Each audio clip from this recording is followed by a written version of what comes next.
Ladies and gentlemen, I'm IWN. It's your NXT July the 14th, 2026 watch party plus results. Hit the thumbs up, subscribe to the channel if y'all are new, turn on notifications.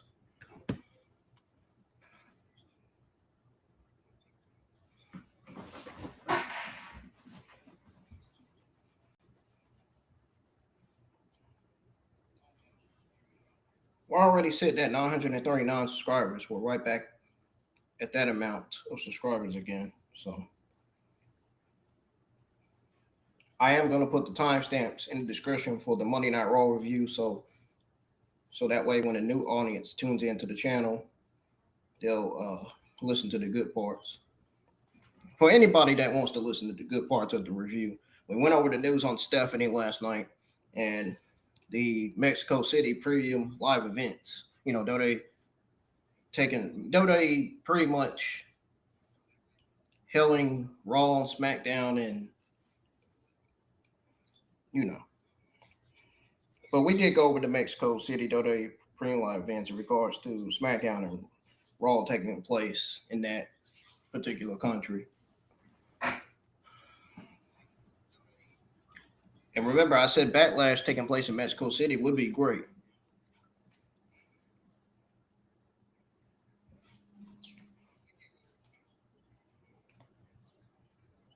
I really still think that Stephanie will come back and cost Liv Morgan the World Women's Championship, and Io Sky will win it, all thanks to her. So starting off NXT right now, we got Shawn Legacy and Dorian Van Dukes versus the Vanity Projects, Ricky Smokes, and Brad Baylor.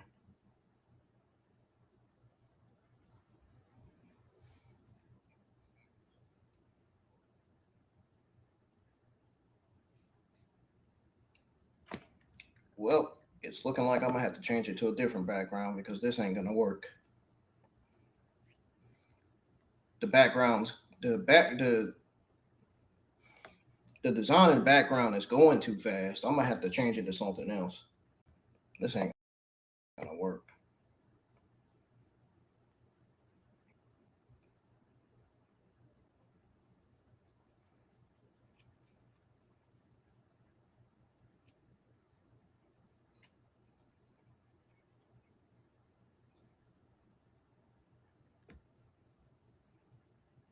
I had to change the background to something else because that wasn't working. Every time I would put it on that background, my stream would start to load. I didn't like that, so we're gonna use this background for the night.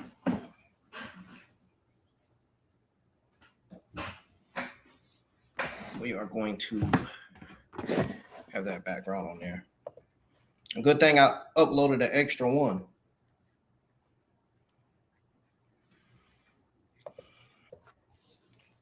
I will be watching Netflix on CW. I finally got my Netflix subscription back running, so we'll finally be able to watch. I'll finally be able to watch Raw on Netflix, NXT, and SmackDown on Netflix internationally. So very glad, very glad, and I can honestly say we'll definitely be live for both SummerSlam nights.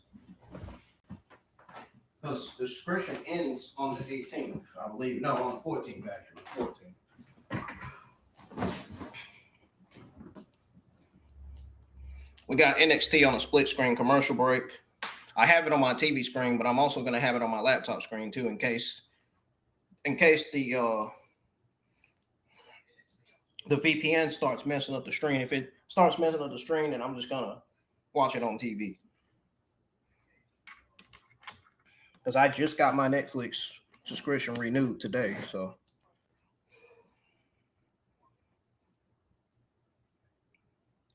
We got a lot of WWE news to go over tonight. We're going to go over the news on Karmen Petrovich. I quote tweeted about it, but I'm going to give y'all my full thoughts on her here. And I thought I'd save the SmackDown news for this Friday night. You know, on the change to the SmackDown tapings. There's news on that we're going to go over this Friday night for SmackDown.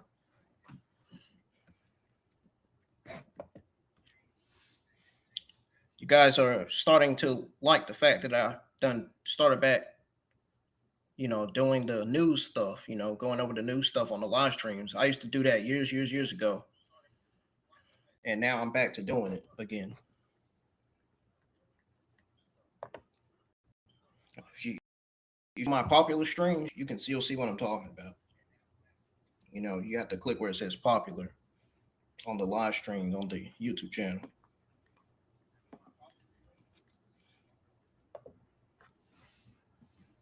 So we got Vanity Project taking control of this match against Dorian and Sean. This is a NXT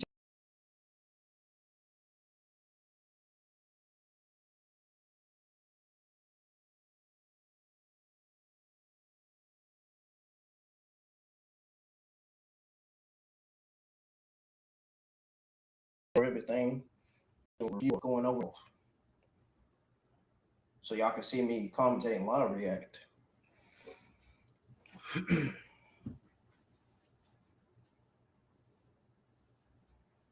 I need to get NXT. I need to get this VPN pulled up as soon as possible. So, folks, the camera's going to come off the screen because the VPN is on now, and it does that for some reason. I don't know why. I don't know why it does that shit, but it does.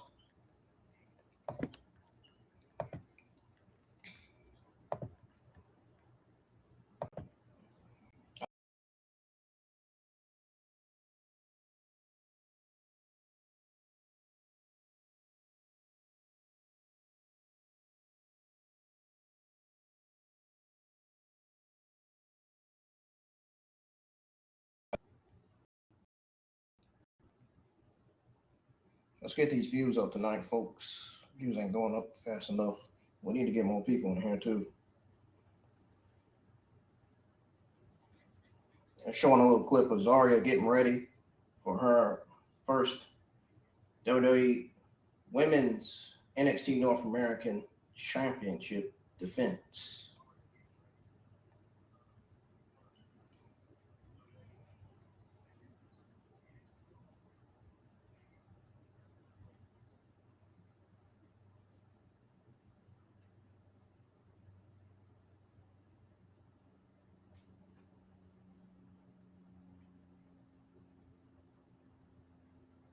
Uh-oh. Sean Legacy has tagged in Dorian Van Dukes. And he hits Brad Baylor with a frog splash. He's throwing Ricky Smokes and Brad Baylor up in the air. Hurricane Run.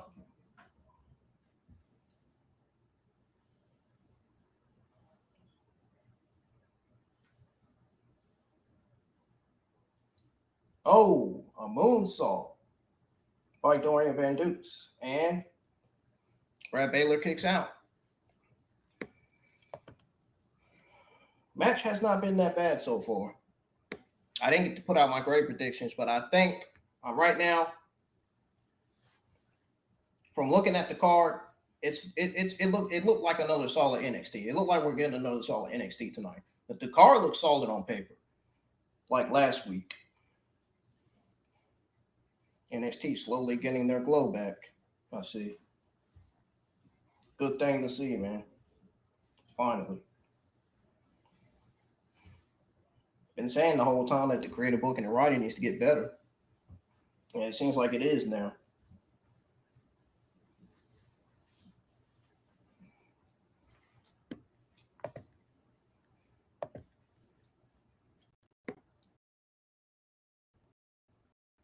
I'm about to say, why?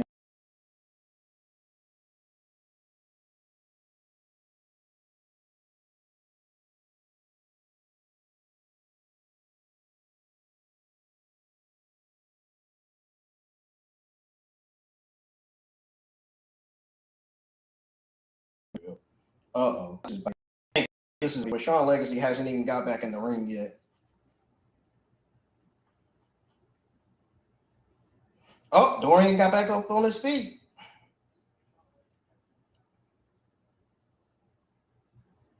Oh, was that a superplex I just seen? That's what it looked like. Now Dorian's up on the top. He better be careful. Looked like he was going to slip and fall off. Moonsault. Oh, Brad Baylor broke up the pin. Damn.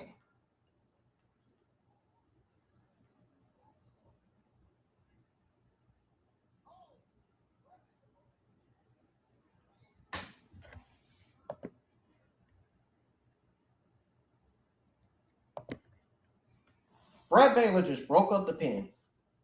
Oh my goodness. Pandemonium tonight for this week's episode of NXT.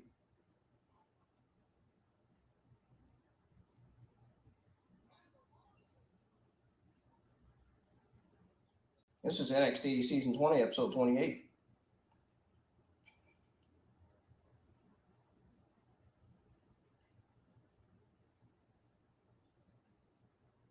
Wow, what a tag team match this has been.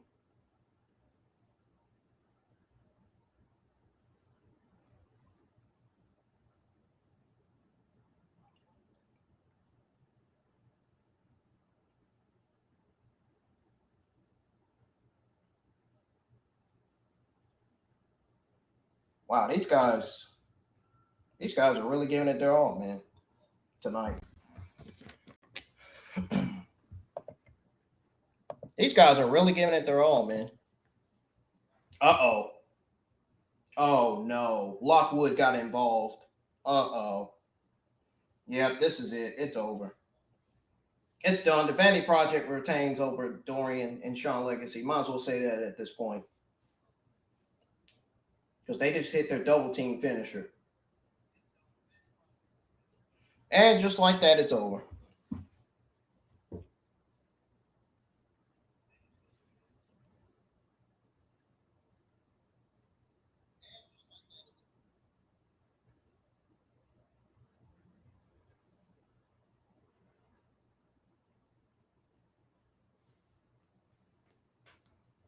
Brad Baylor and Ricky Smokes retained.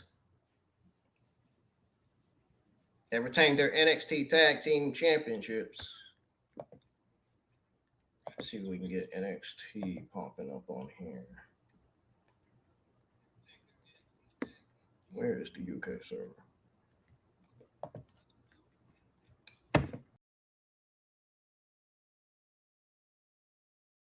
Not sure if it was a Jordan. Come on, dude. Man, I know he's got that amateur wrestling background. Is that? Oh Lord, that's Cam Hendricks.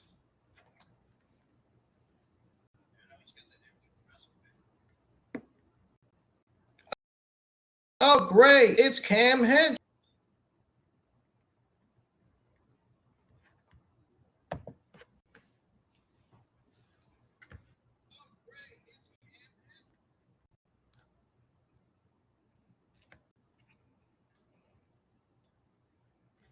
Not great.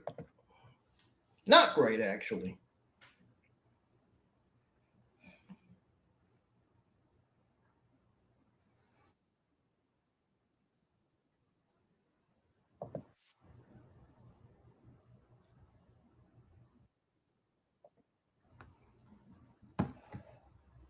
Ever since I have the webcam on the hook, the stream's been working. Well, there's no need for me to use a webcam anymore. Plus, I already had one built up on my laptop anyway. I kind of figured I didn't need one. But I try to make it clear enough to where y'all can see me.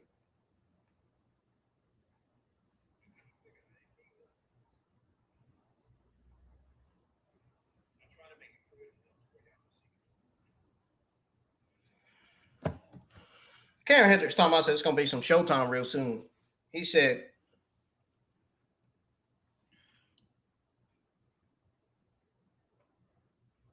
Tavion Heights said, that boy has never been healthy. He talking about Cam Hendricks.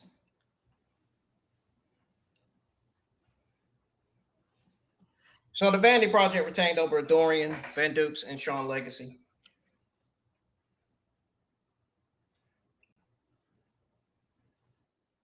Oh, God. We got Tristan Angels coming up next.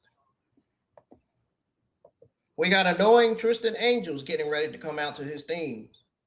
I don't know what this shit's about to be about, but I'm not interested. I ain't looking forward to it. I know that.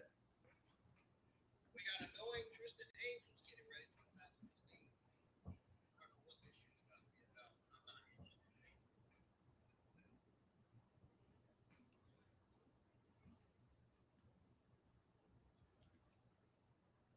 not interested. There is no way I'm looking forward to what I'm about to see.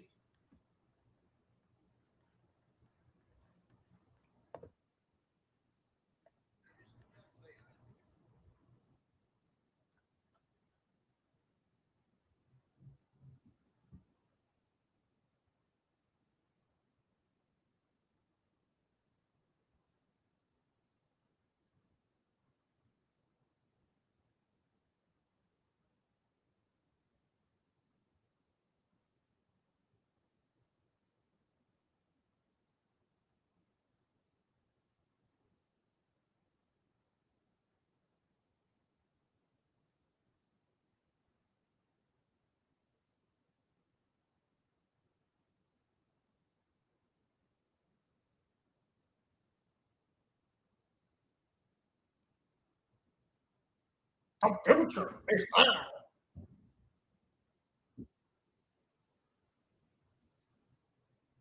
Go get it.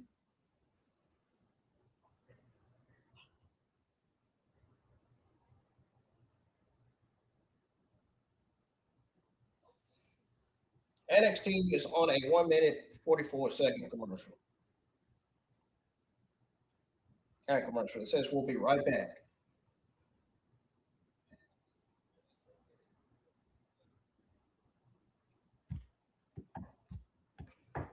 Oh man, it feels so great to be back to watching NXT and SmackDown on Netflix internationally. It's going to be even more great to be back to watching Raw on Netflix while I'm live for my Raw watch party plus results.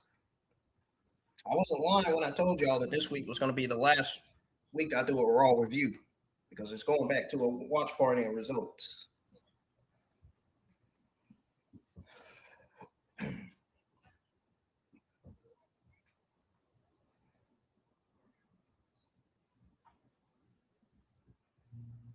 Let me see if I can tweet out my thoughts on the tag team match real quick.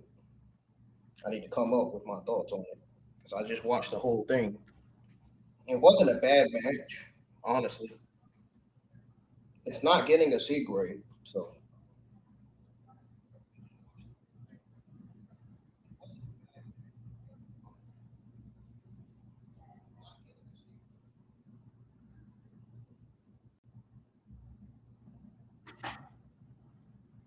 oh, there go my door. Hold on, I gotta mute this for a second. I gotta shut my door. My door, the air pushes my door open when it comes on.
NARAKU is already in the ring, folks. We got Tate Wilder versus NARAKU getting ready to happen right now. Robert Stone just turned the North American Women's Championship one-on-one match into a fatal four-way.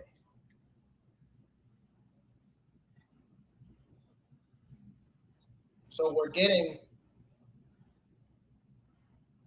Zaria defending her NXT North American Women's Championship against Nikkita Lyons, against Izzi, and Lizzy Rain.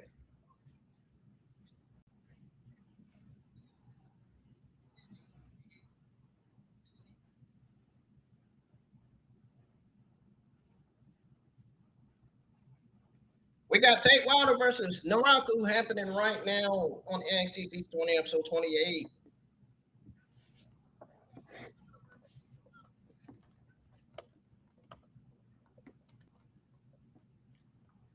Don't forget, when NXT goes off the air, I'm stepping away for a full break. Then when I come back, we'll go over everything. Put my overall thoughts in on grade, and then we'll go over the Dorian news on Karmen Petrovich and the Monday Night Raw Netflix stuff. I did bring up that I was going to go over that. And plenty more. Plenty more surprise Dorian news that we'll be going over.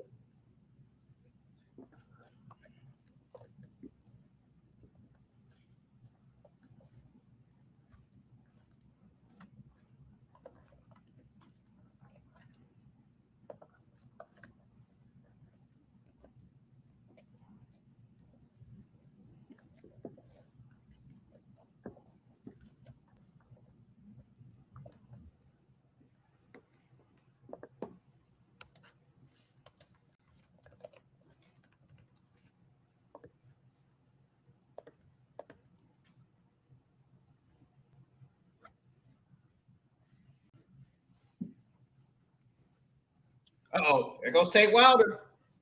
Oh, damn, I thought he was going to do a boom saw off the darn middle rope. He had us tricked. Damn it.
Back was nothing more than a. He wasn't really hurt.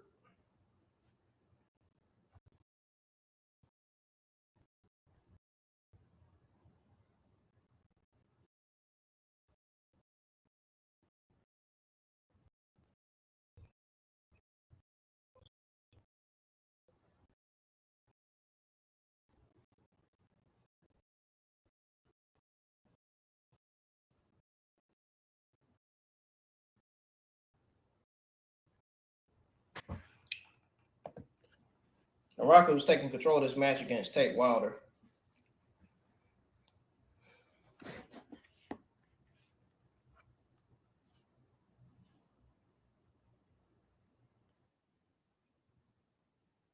Darn, he just tossed Wilder out the ring.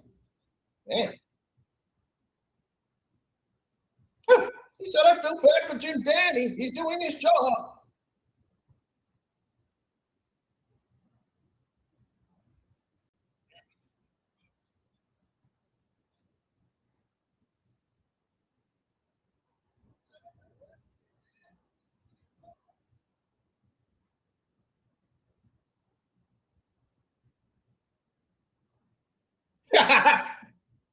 My ass.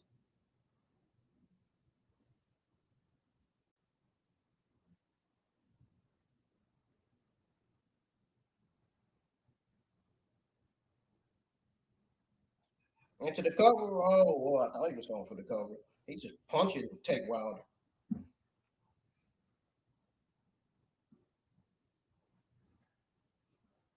He wants to hurt. You know, like when Bobby Lashley used to be in the hurt business, he want to hurt, man.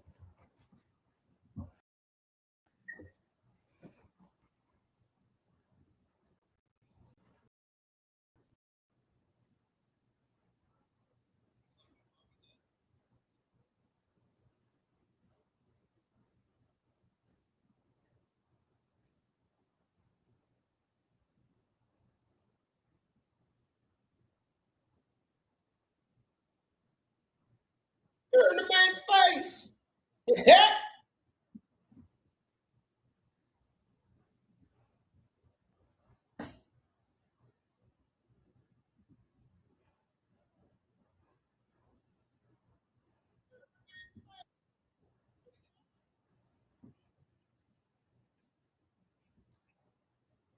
That shot didn't sound louder than Gunther's, though.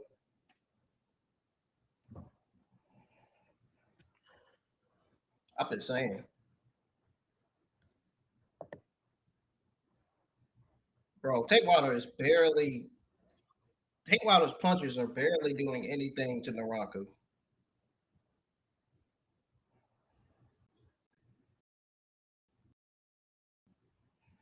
Watching NXT on the device and not on the TV anymore, even though I have it on the TV just in case. The stream, just in case NXT that I'm watching Netflix on, you know, the stream that I'm watching NXT on messes up.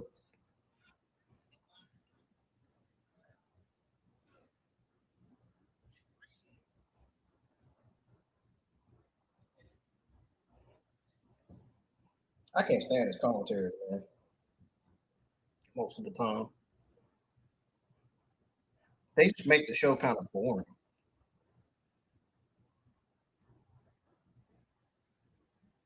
Definitely not me.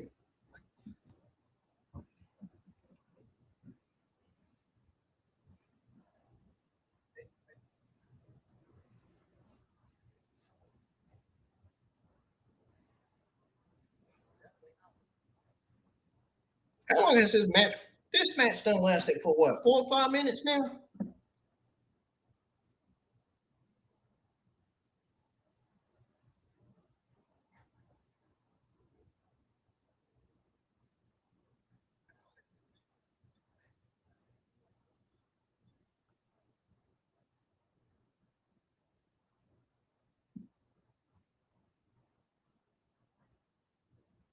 Tune in, live chat. Tune in. We're still live with the NXT July 14th, 2026 watch along. I am watching Take Wilder versus NARAKU. That is what's happening on CW and on Netflix internationally. Netflix internationally is where I'm watching NXT on. You know, I got my Netflix subscription renewed. It's back up. It's back running. Can't wait to be live for both SummerSlam nights.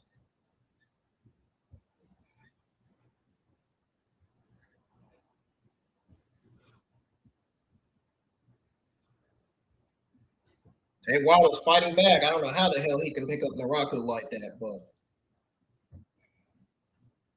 he found some certain way to put him down.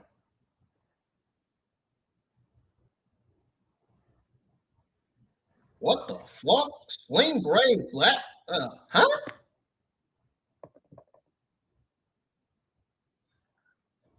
Spring blade. A swing blade backbreaker? Oh, oh, now Tate Wilder's being creative now. Now I like what I'm seeing, man. I like what I'm seeing with Tate Wilder. That was fucking creative. That I like creative. And Balor should try that when he retires. Really?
Man, let me tell y'all something.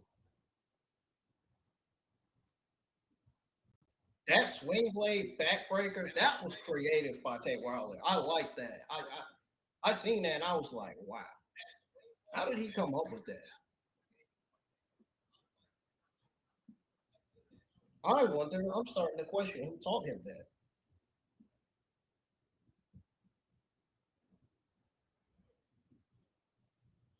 Oh, there's Tony D'Angelo. Tony D'Angelo came out of nowhere. He's putting he just put security down. Now he's putting security down again.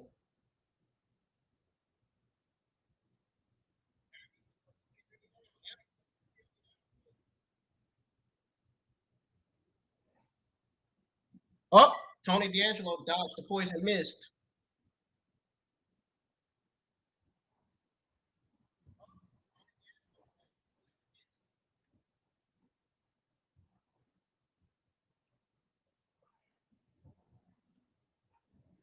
The Women's North American Championship Fatal Four Way match is next. Zaria is going to retain. Don't know why they even put these three in the match. They're basically wasting them, dude. They're going to lose.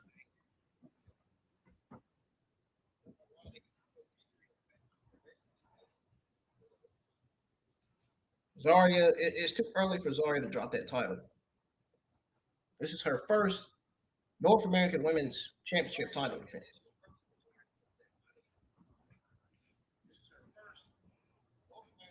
No reason why she be dropping that.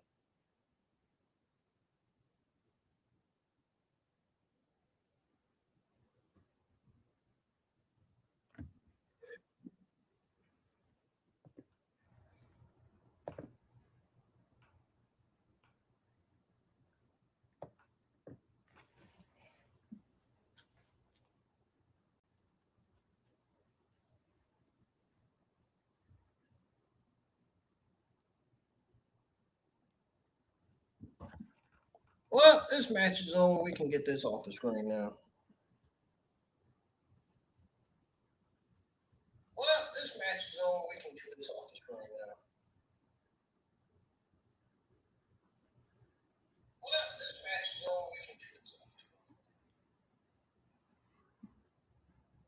What I said.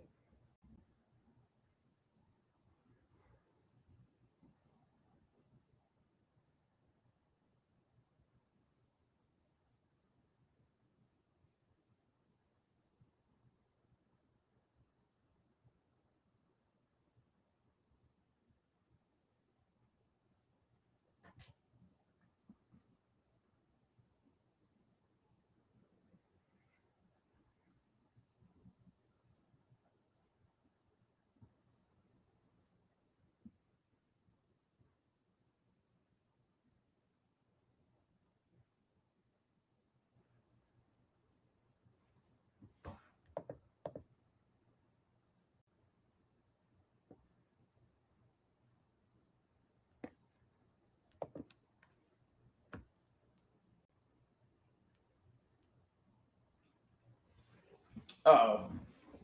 We got Hank and Tank talking with EK Prosper. First to receive information for Survivor Series War Game. Look, fellas, that's all well and good. Next week, I'm running straight at Canu. You've already beat him twice. Look, the way he rolls, he fights, even after the bell, he's a freight train. He did attack us at a freaking tailgate. He doesn't care when he doesn't care and he's not going to stop. I'm going to get my payback.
He said, yeah, rock on, man.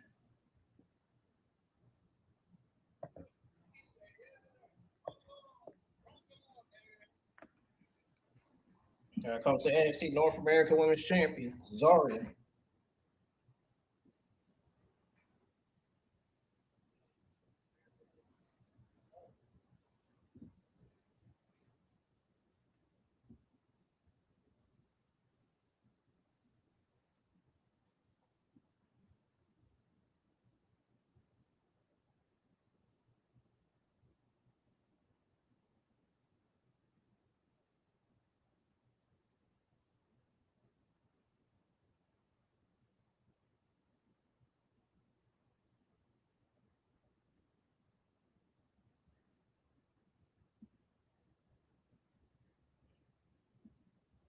There she is.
We got Lizzy already taking control. Lizzy better pay attention.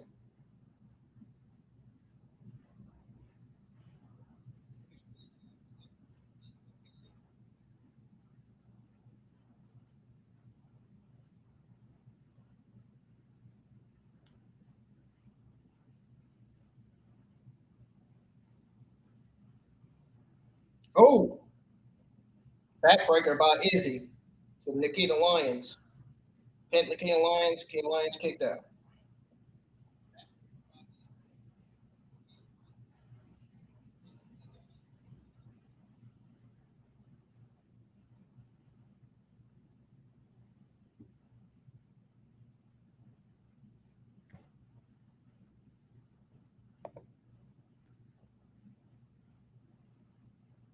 Oh, there goes Zaria. Oh, headbutt by Zaria to Lizzy. Damn.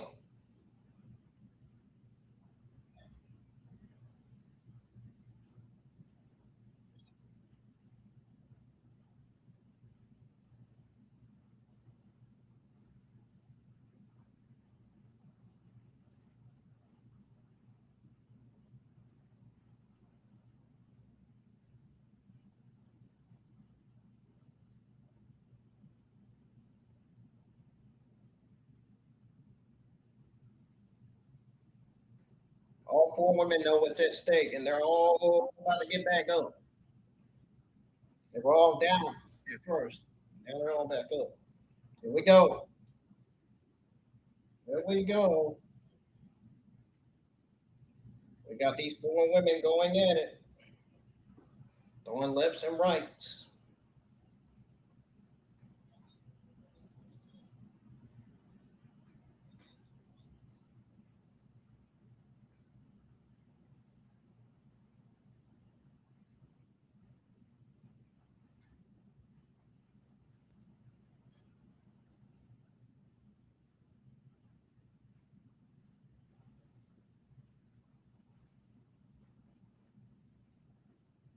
Oh, darn. The King Lions just got sent to the steps.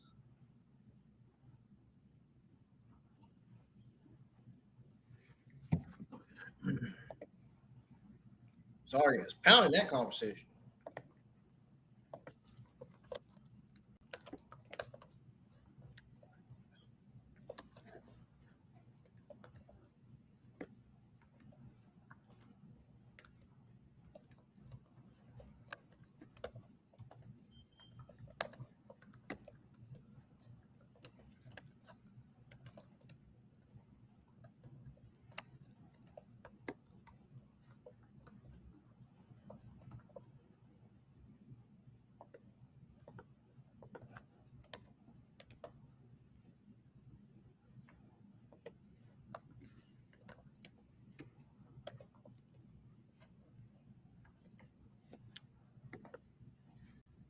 Oh, man. The King Lions applying a submission to Izzy, and Zaria applying submission to Lizzy.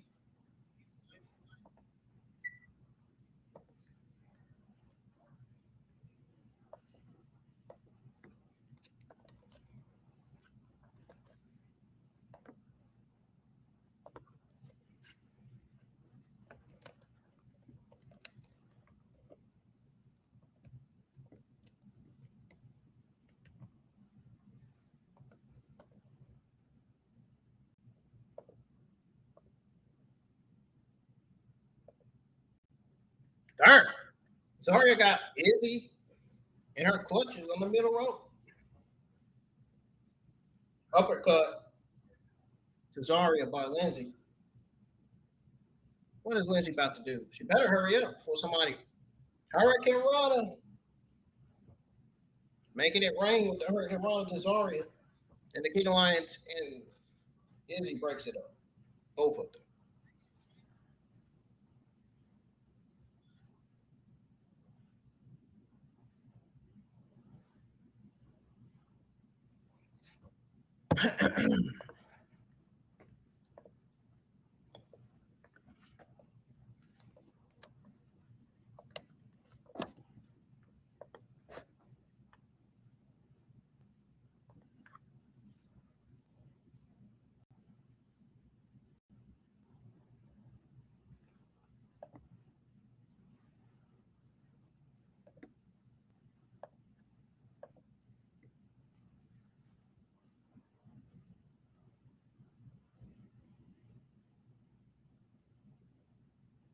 All right, it's about to come back on from commercial.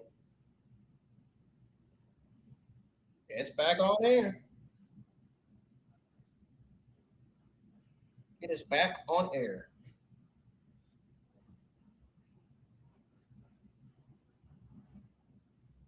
Oh, look at that. Darn. Trying to keep it face first to the side of the ring. Lizzy did.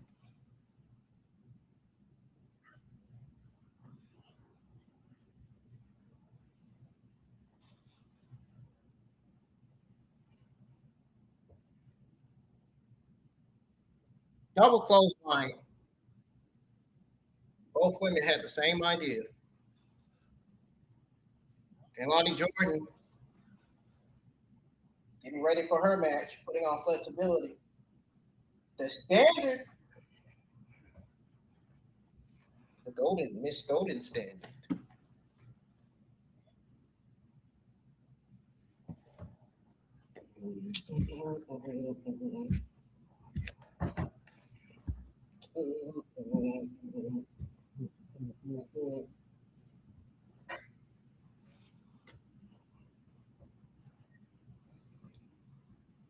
Look at Ray.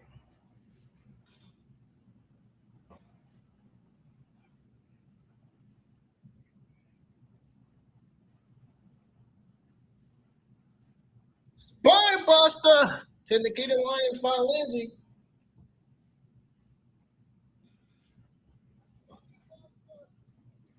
Tornado DDT to Zaria.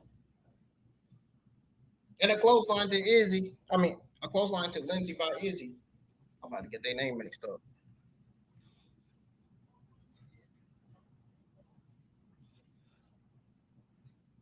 Yep, Izzy held that championship before. She sure did. And Nikkita Lyons breaks up the pin.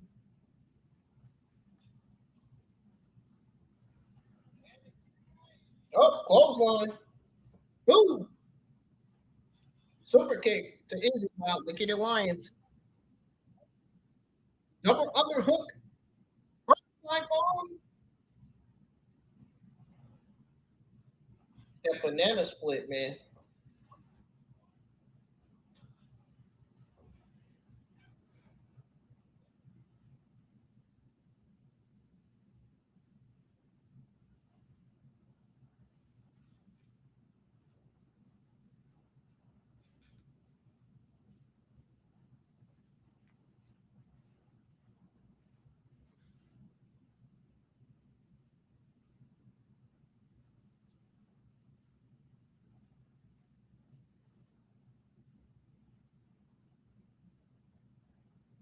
Whoa. Izzy with a drop kick. Izzy pinned Lizzy and she kicked out. Zaria kicked out. And now she's going to pin Nikkita Lyons. 1, 2, and Nikkita Lyons kicks out.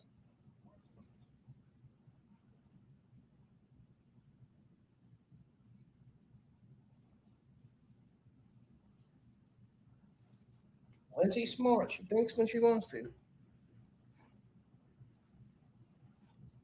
Izzy thinks when she wants to, man. Lizzy is really smart.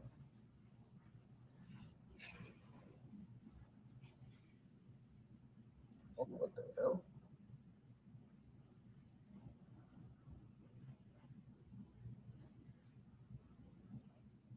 Uh-oh. Lizzy just pulled Izzy.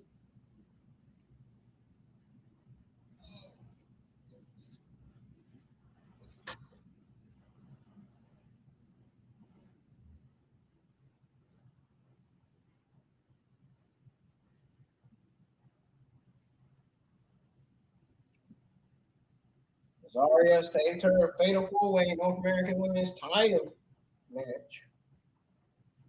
She's the champion currently.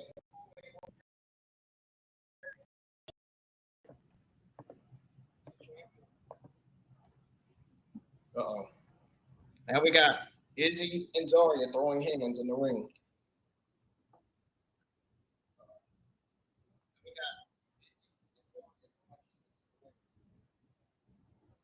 Oh, whoa, whoop.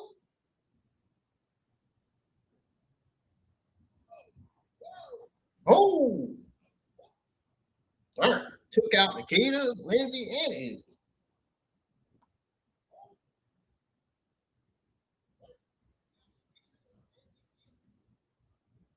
Got caught. German suplex. Lizzy ran into a German suplex when she died. Oh, code breaker. Wow, what a fucking match this women's fatal four-way match has been. Spirit to Izzy, and Izzy kicked out. Wow. What a fatal four-way this has been. Holy shit. Uh, sorry, you might want to turn around. You might want to turn around.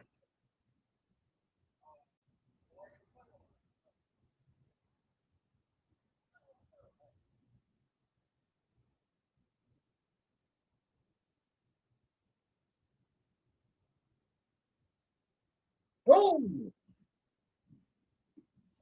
Now, this fatal four-way match been banging, man. I ain't gonna lie. The hell? Jada Parker? There's Jada Parker. Jada Parker and Natalia fighting. Here to Karmen Petrovich. Super kick to Zaria by Nikkita Lyons.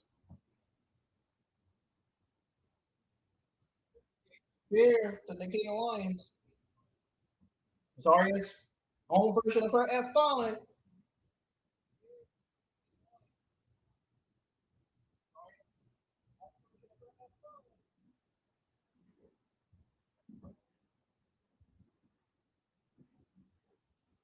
And Zaria retains the North American Women's Championship.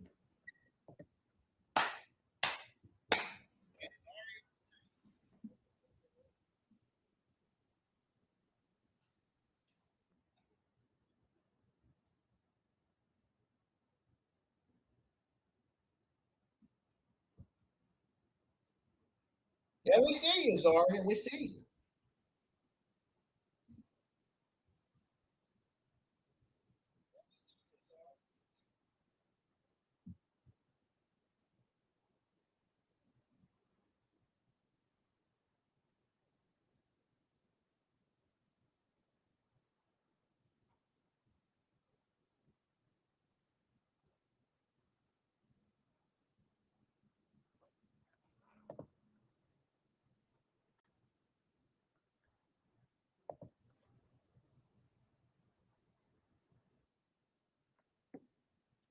Damn.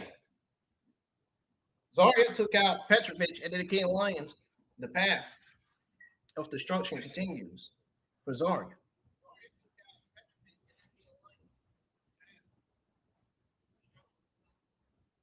Don't nobody want to go to war with me next week, says Shaquan.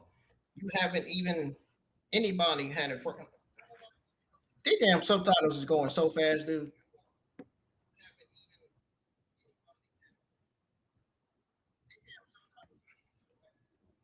I'm sorry, y'all. The subtitles going too fast, man. I may have to stop my commentary and shit.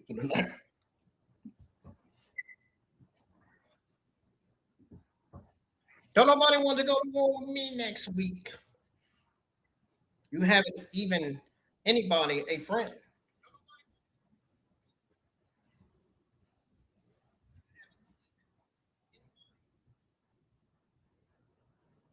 The past is the past.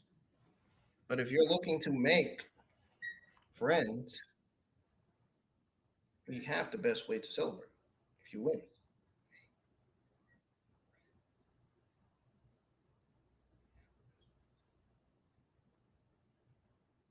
He said, I'm getting my title. Captain Gray said, better win tonight then. Lola Vice said, I will. Is it me or is Lola kind of getting jealous here?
NXT's on commercial.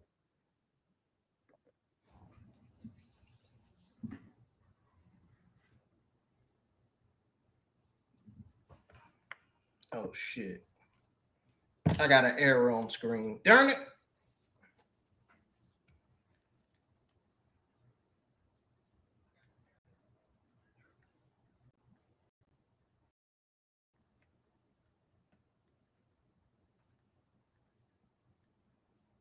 Damn.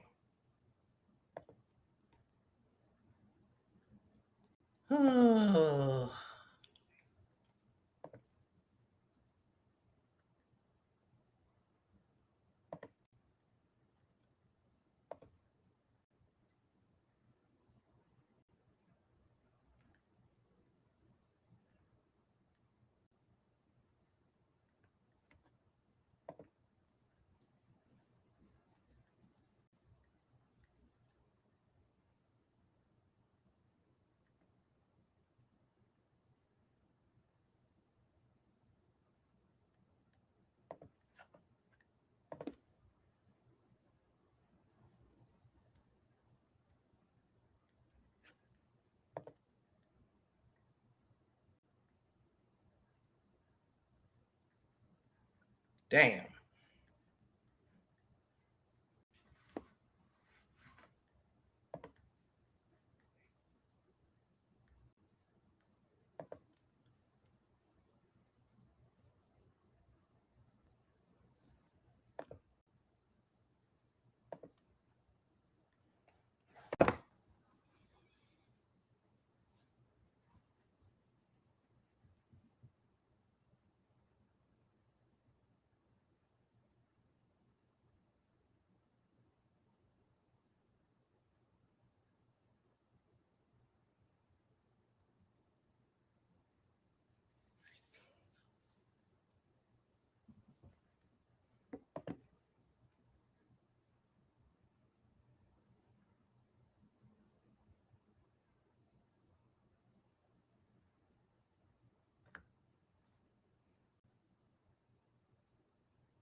Uh-oh, we got Tony D'Angelo in Robert Stone's office.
We got Tavion Heights versus Jackson Drake happening right now.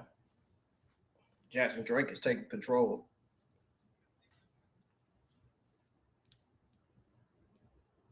Jackson Drake is taking control.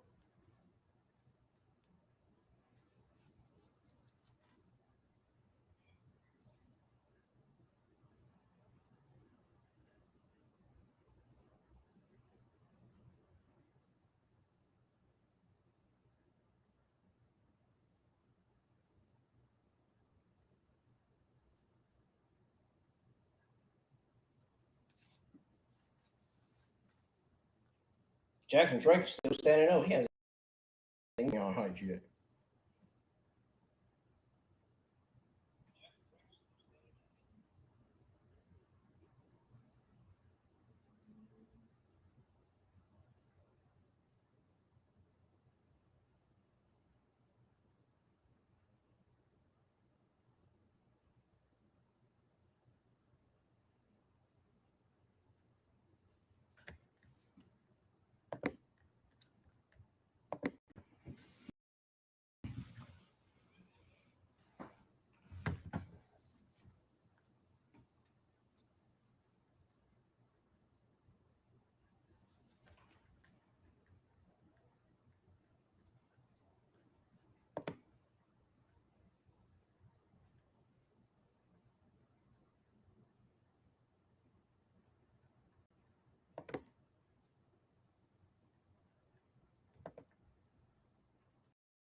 Uh-oh. Well, I thought Tavion Heights was about to do a German suplex.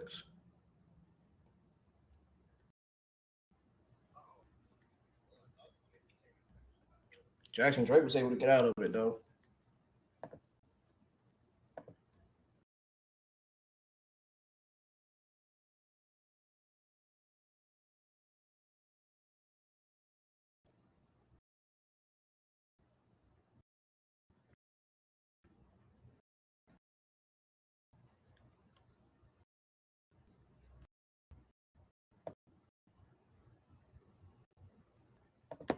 Meanwhile, Netflix popped back up on my device.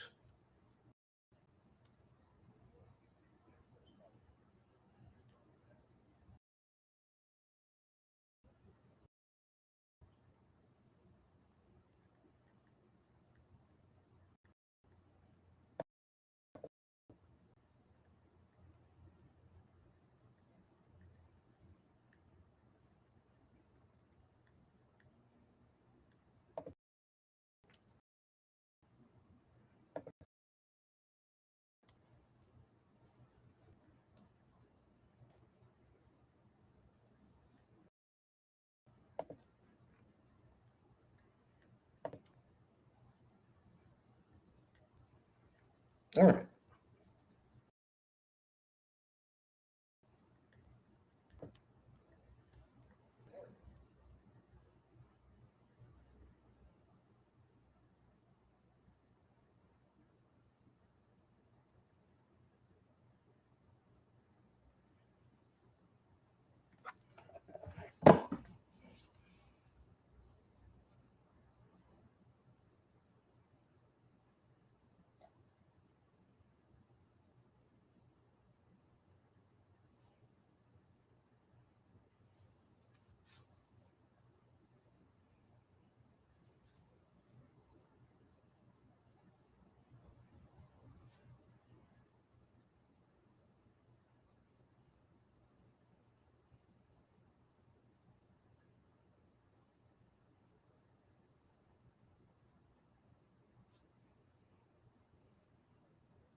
Waiting on NXT to come back on for commercial break.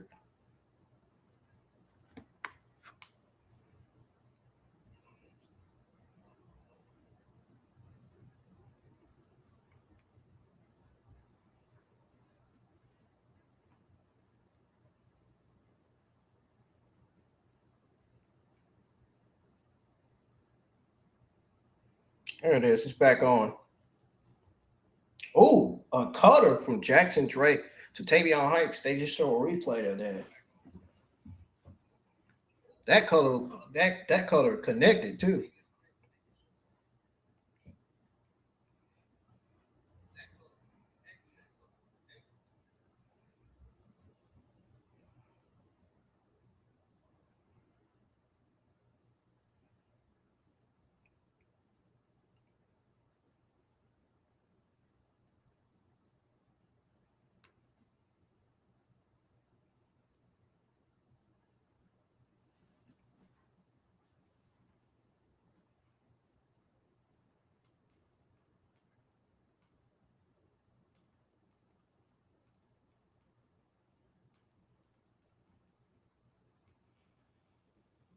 Uh-oh.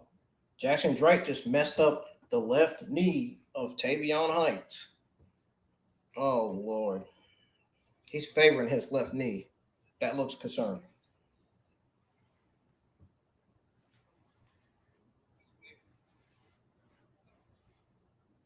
That looks...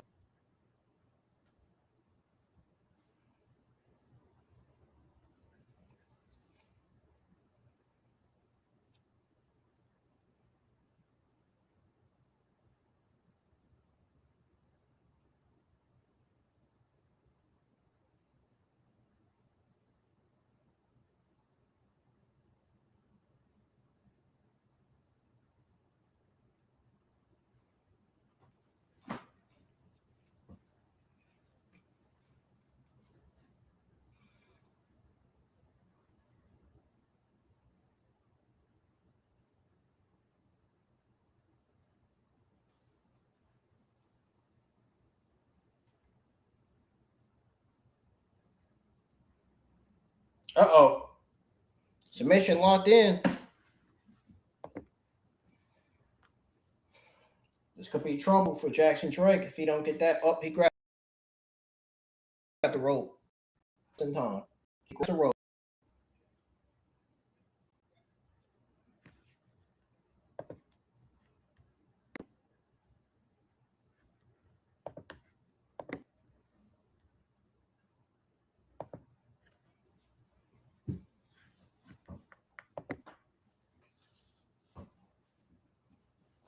Ooh.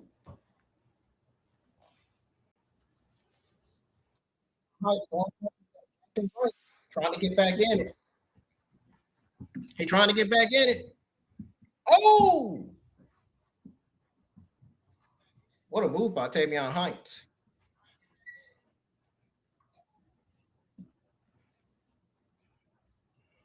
Tavion Heights is rolling. He better stay on Jackson Drake. Can't let him get time to. Hey, man.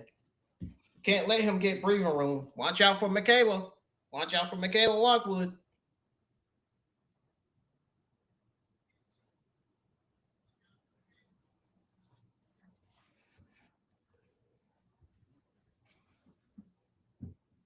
Brad Baylor just got punched in the face by Tavion Heights.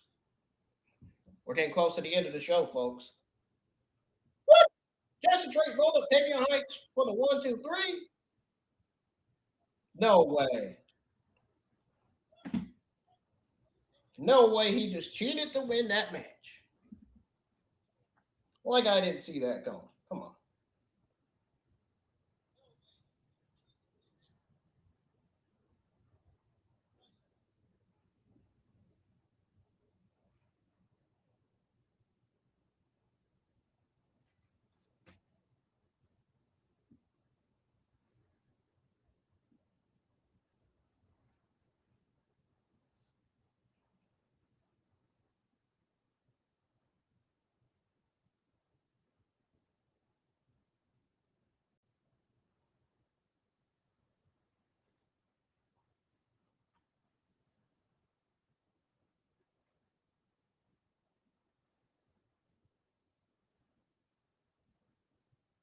That's Rana Valken.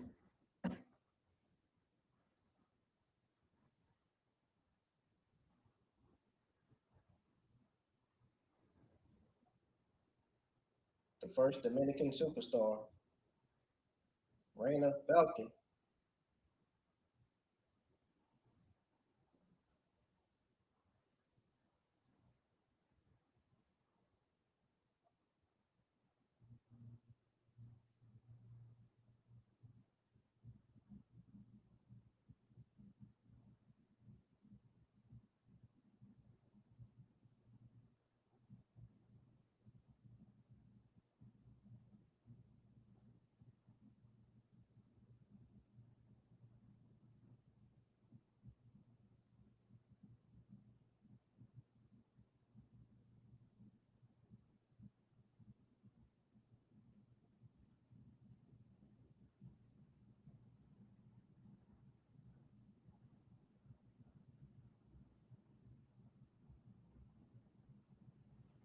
Oh, she makes her debut next week.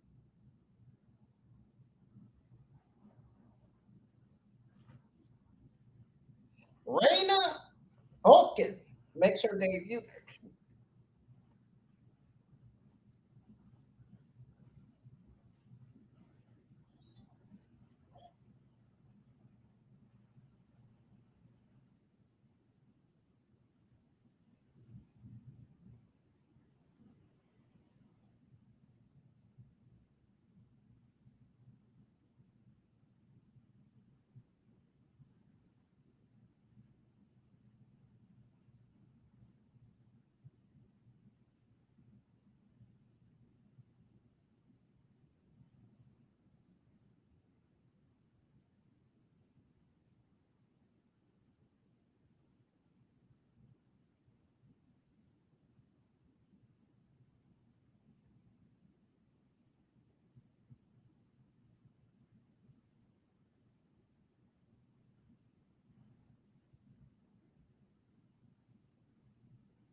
The only lowest thing in this entire show is the Tristan Angels Charlotte Hill feud. WWE NXT Creative has got to do better with this feud. This feud is not starting off good at all.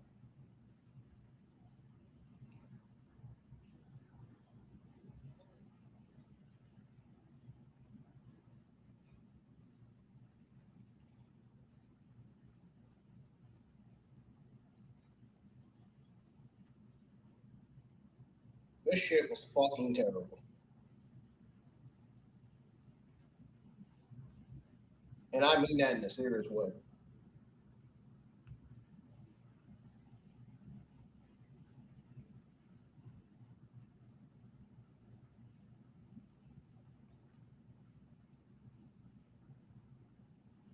And Charlotte Hill deserves so much better than what he's given.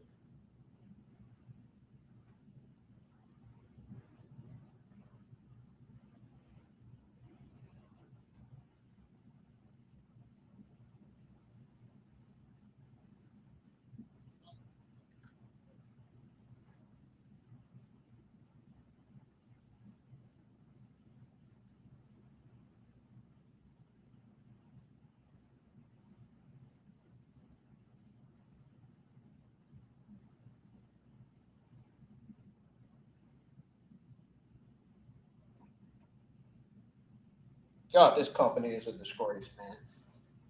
With what they just did with this segment between Twisted Angels and Charlotte Hill. I just thought about it. I seen it earlier.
Ooh, my Grand Hill.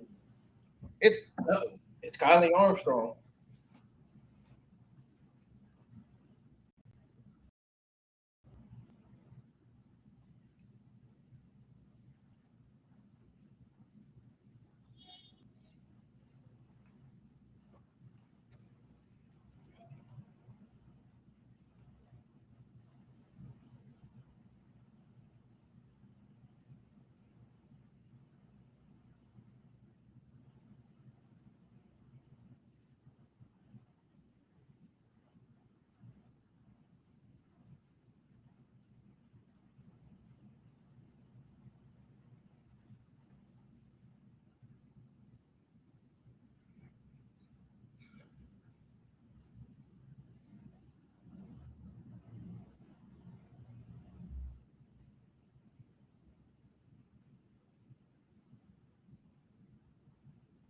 This women's division, bro. I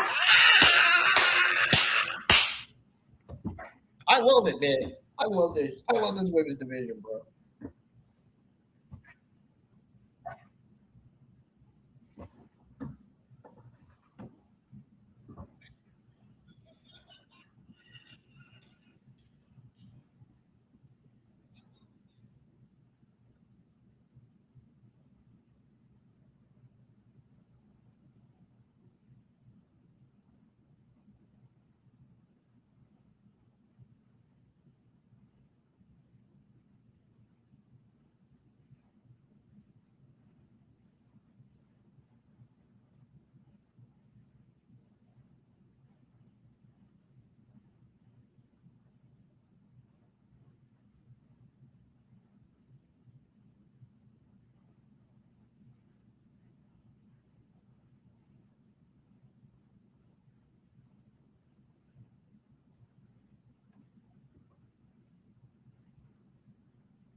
Oh no, Skylar Ray is going against Raina Vulcan. Oh no, she's gonna lose in that match.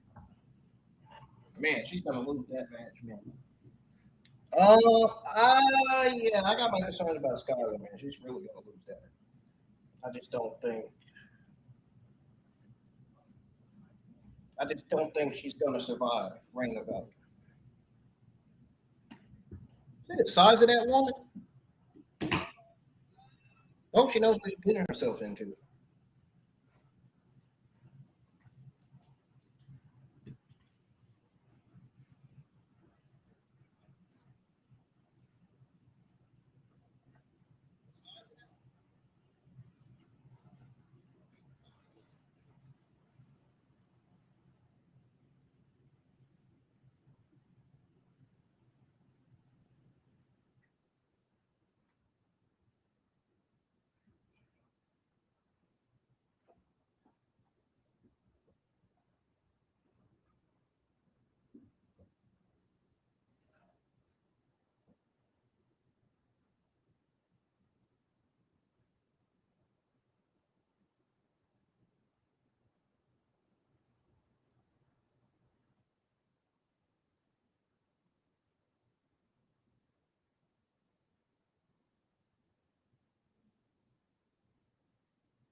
Breaker bands wind from the back of his neck.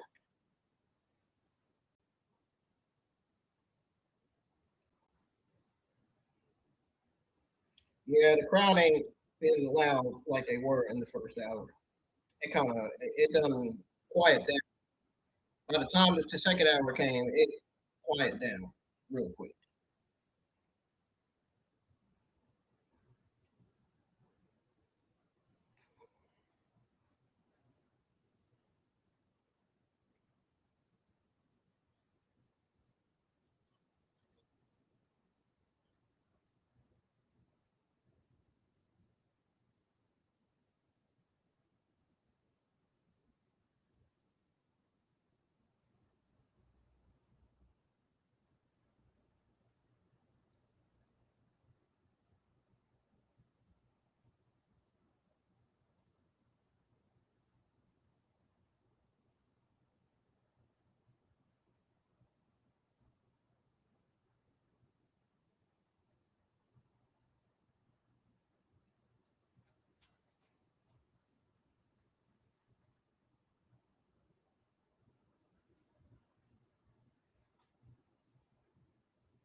Bro, I feel bad for Charlotte Hill, man. What the fuck is creative doing with Charlotte Hill? I don't understand. What are we doing here? What are we doing?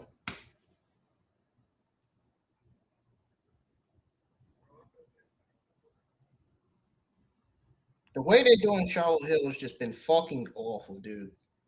Like, I think Charlotte Hill needs to straight up go to creative and tell them, man, what are they doing, dude? What are they doing with his run on NXT?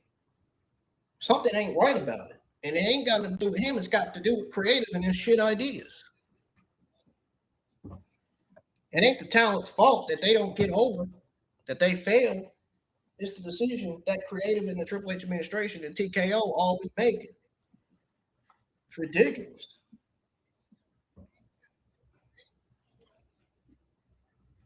And then you go and waste Tristan Angels in the fucking process when you should be working on getting him a better fucking gimmick. Rather than let him continue this gimmick that he got going on now.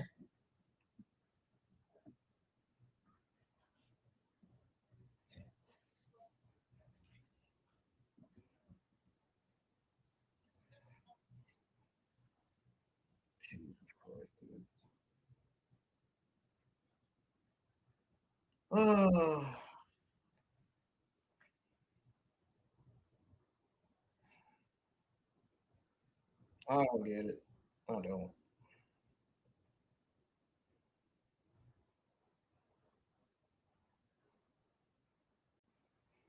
We got a video package.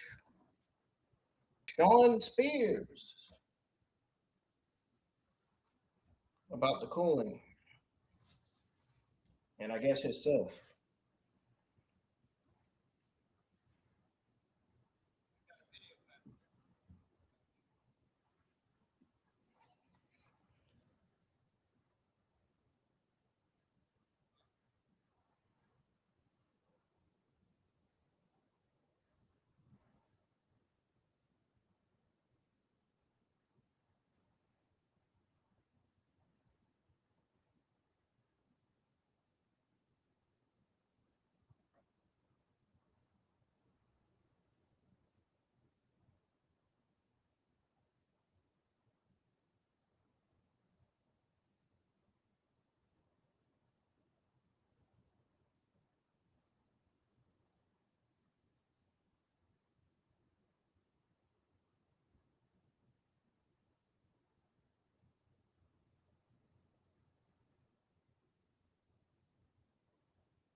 We're getting Natty,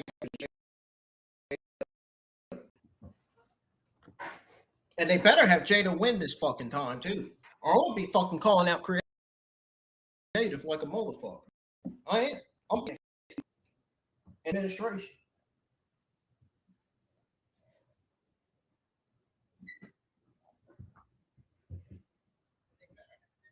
And they can clock that. And I'm dead ass serious too. I ain't even laughing.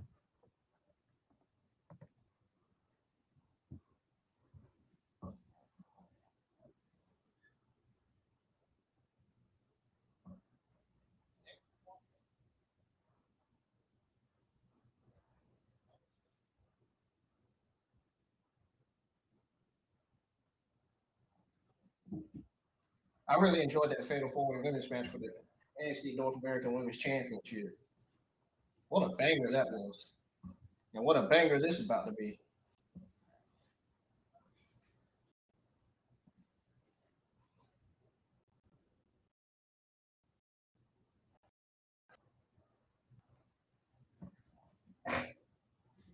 Uh-oh. Uh-oh. She got Kelani Jordan.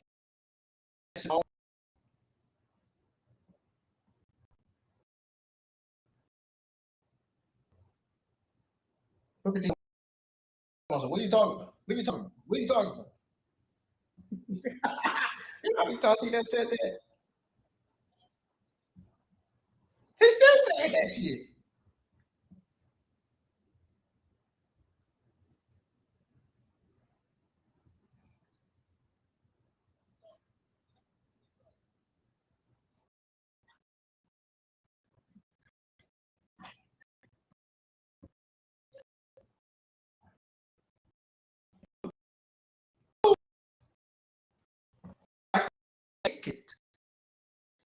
It's for the business.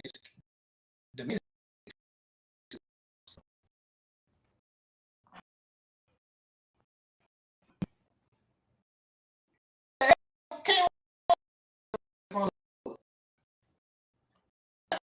I'd rather tell it's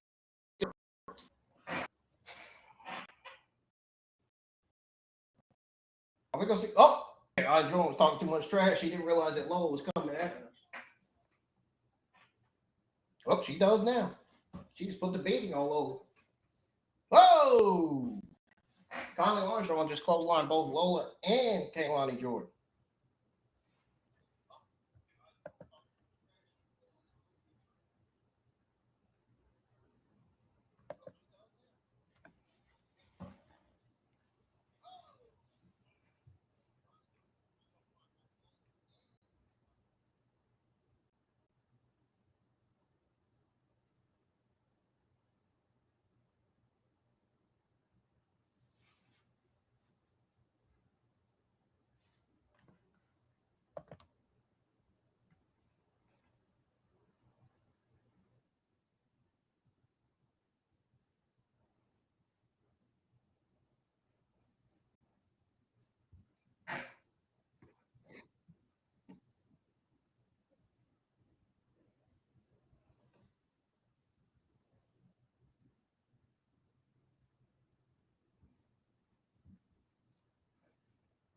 I'm part of it.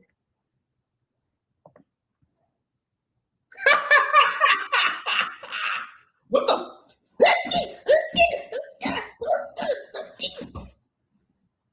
Sound like one of the Powerpuff Girls in the corner.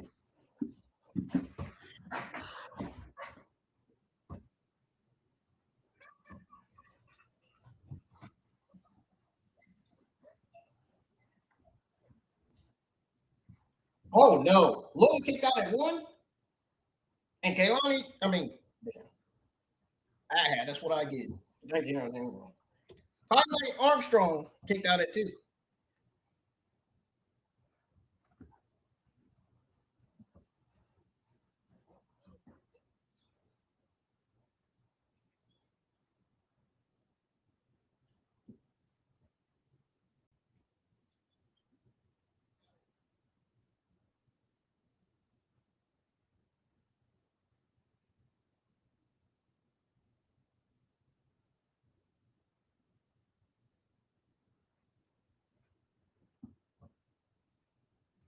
Jeez Louise, man. I don't know, bro.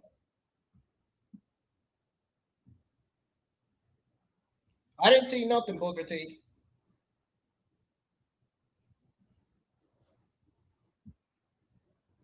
No, I'm just kidding. I don't.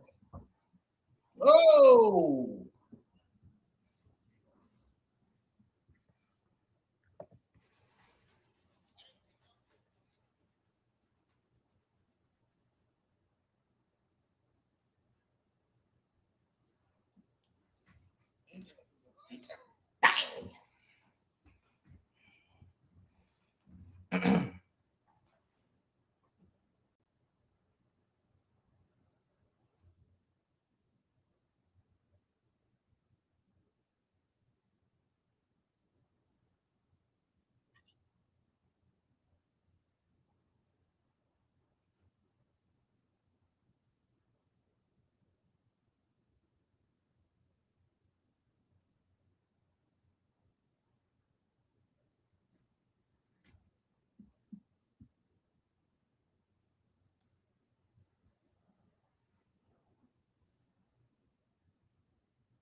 Are they Armstrong taking control of this triple threat NXT Women's No One Contenders match?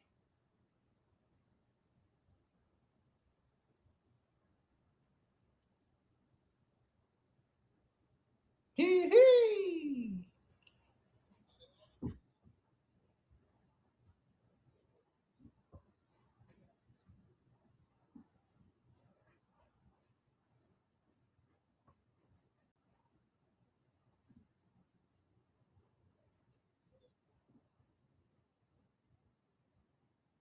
I thought she said, "Can I hear her pretty face?"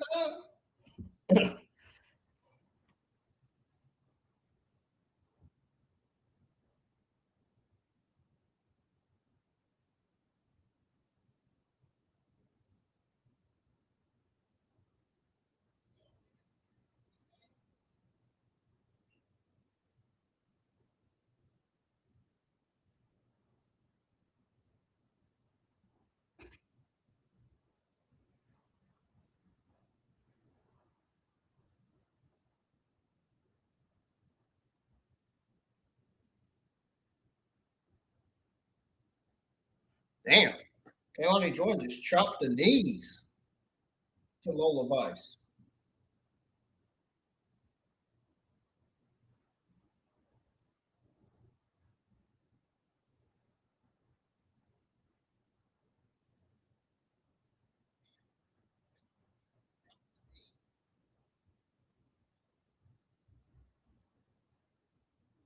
Oh!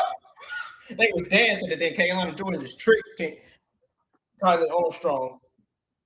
Dancing and then she said, "Woo, psych." She was sneak this, man. She was tricking her. Sneak this.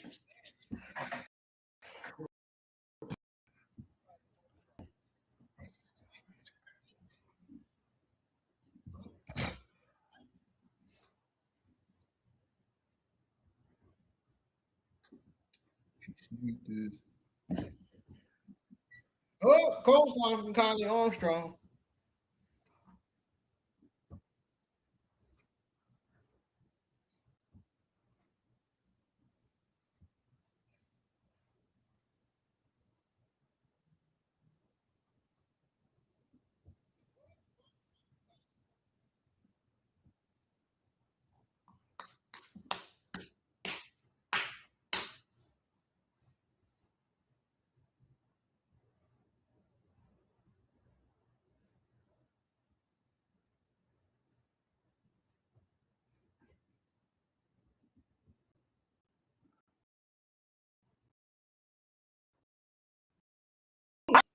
I know Damian Priest like what he saw. I don't blame him. Y'all looking there. Y'all looking there too. I don't blame him.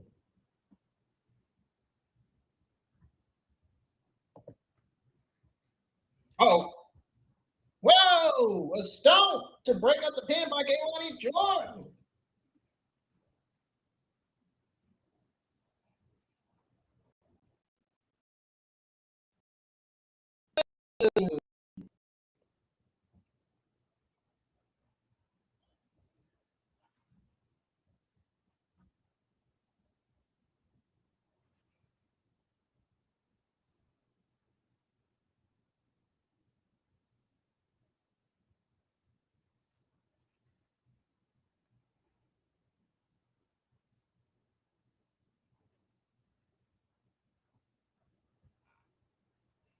Did y'all see that card for NXT next week? Oh man, I don't know about this one.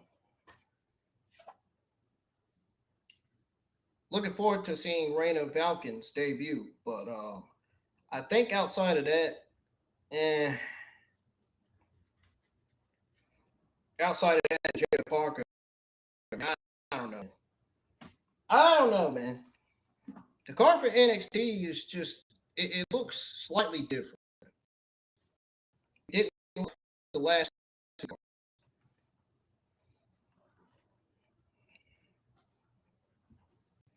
I'm gonna give you guys my real thoughts on it. Yeah, yeah, it doesn't sound good. It doesn't sound that good.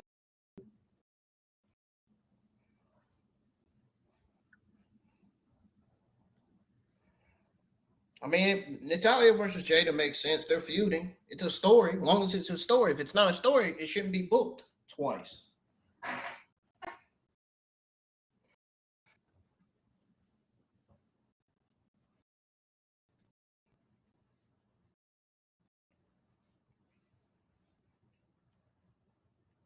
Uh,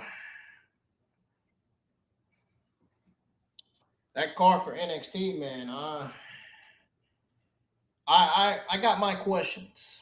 I got my concerns and questions on that card.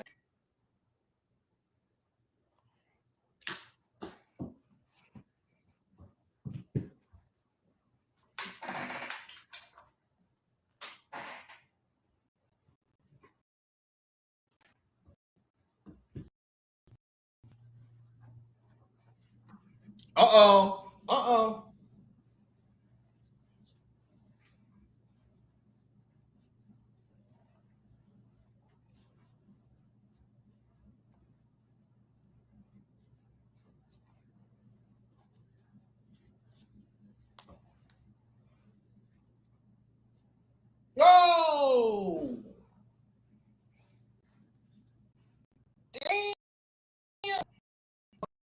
Flash and Lola Vice kicked out.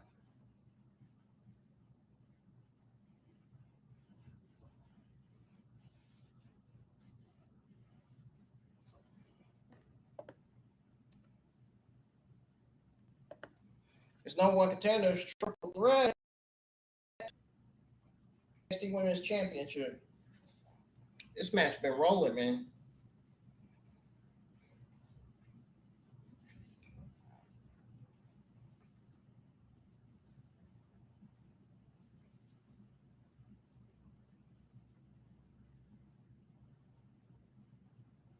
Double super kick from Kelani Jordan to Lola Vice. Oh, super kick to Kelani Jordan.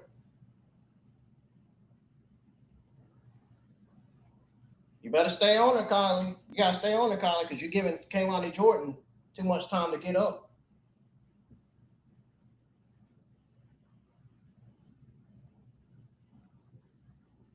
What the? Lola Vice just rolled her.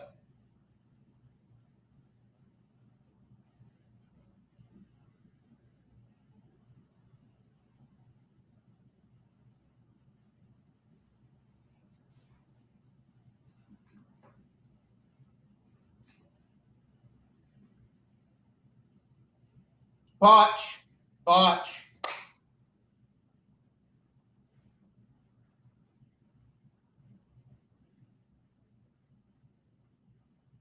That was a botch. They botched. They botched the freaking roll up.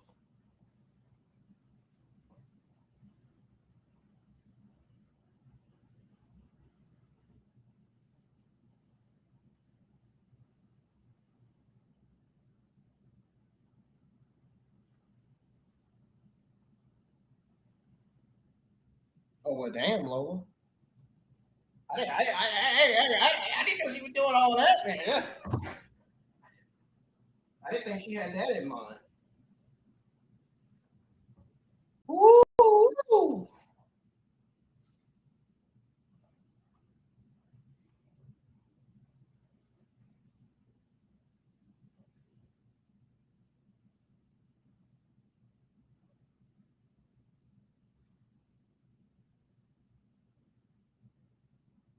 That back fix knocked Kylie Armstrong to hell.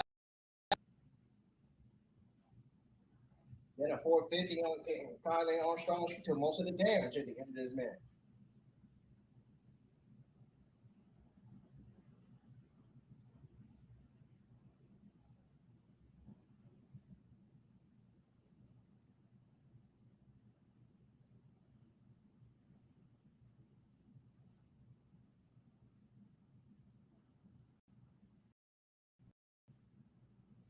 We got an NXT Championship rematch for next week's NXT. They showed the card the first time. Now they're showing it the second time.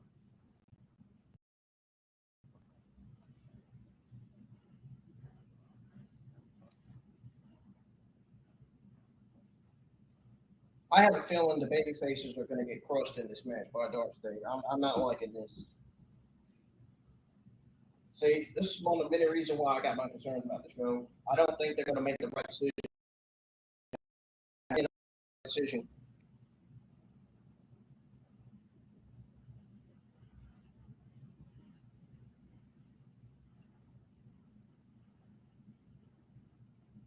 The hell?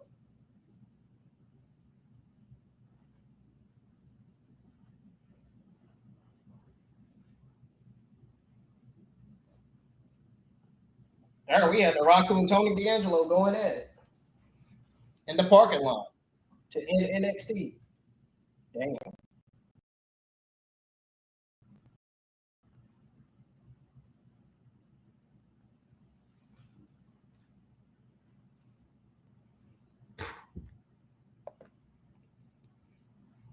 Robert Stone got a tough task, man, on his hands, man, as GM.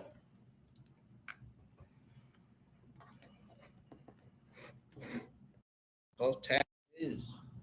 Mm-hmm.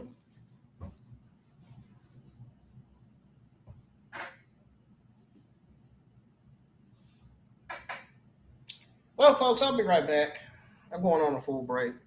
I I'm gonna try to share the stream to let everybody know that I'm getting ready to go over my overall thoughts and grades. So we can get some people in here for that, and the WWE news that I have to go over, that we are going to talk about, that I'm going to go over my thoughts on, and the good and the bad. So don't go anywhere. It's going to be a very, very interesting end of the stream. So stay tuned, and I'll be right back.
I'm ready to get off of here. All right, I'm back, y'all. I'm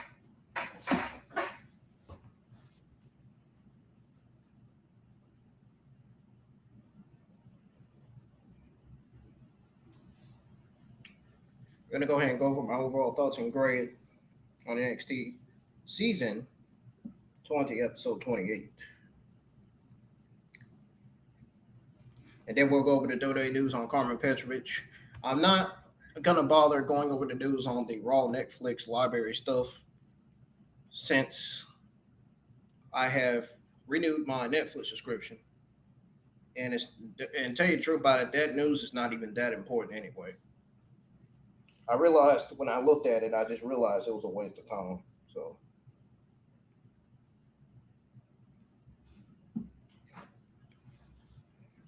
I'm giving this show a solid mid B. Solid mid B. Another solid NXT tonight. We got a solid NXT last week.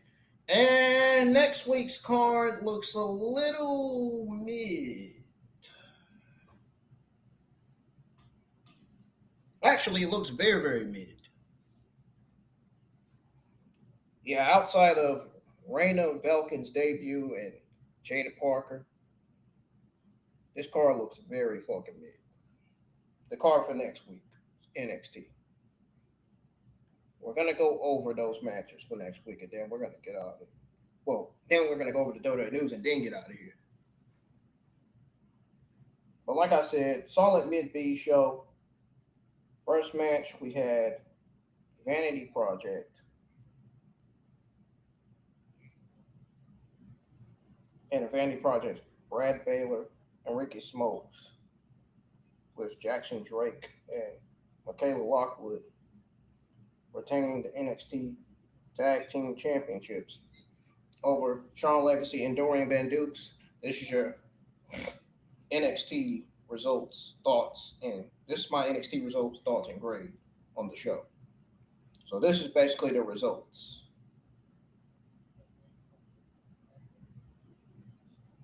So the tag team title match, the NXT tag team title match was a banger opener.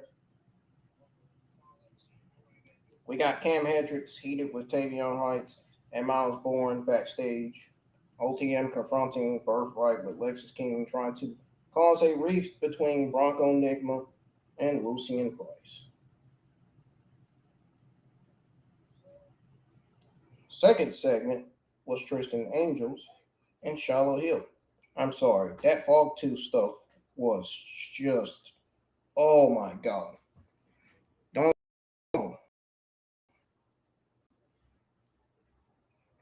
I'm going to be honest with you, man. This shit was fucking trash.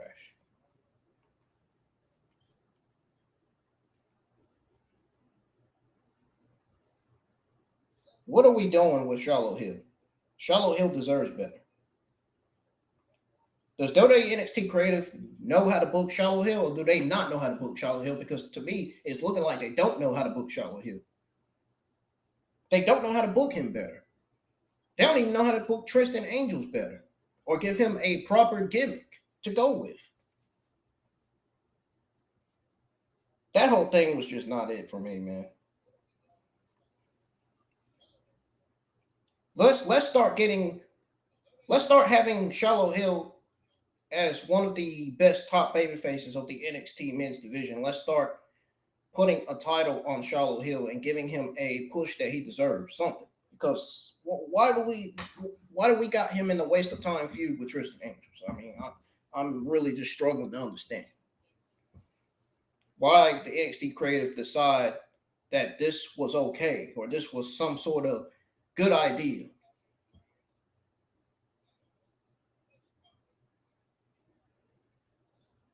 Goes to show some things never change in this company.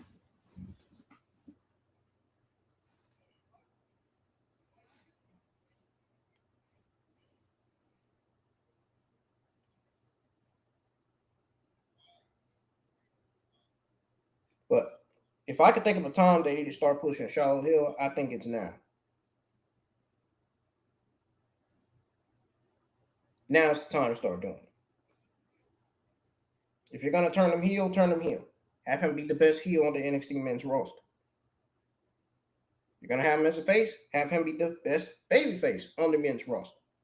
Because right now you got him in a nothing feud with Tristan Angels, and this ain't doing him any good.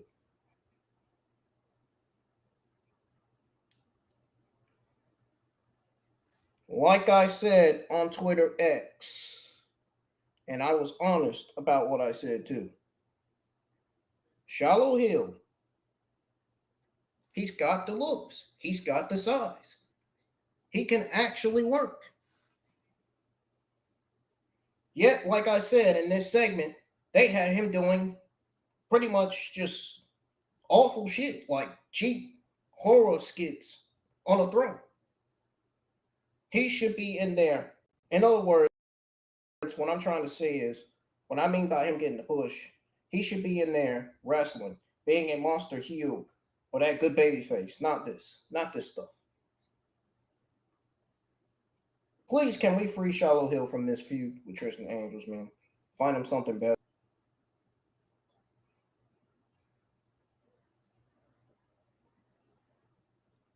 That's all I'm asking for them to do. End the story. I'm done. I'm not talking about it no more. The second match, you had NARAKU defeating Tate Wilder. Solid low B minus. It was all right. Wasn't all that. Tony D'Angelo attacked NARAKU after Insecurity had to make the save. Sugars trying to recruit EK Prosper and Hank.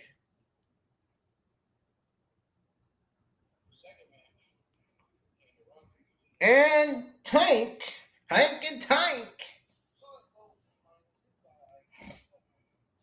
Nah, but seriously though, Sugars trying to recruit EK and Hank and Tank. They said nah. Exactly what they said. That's exactly what their answer was.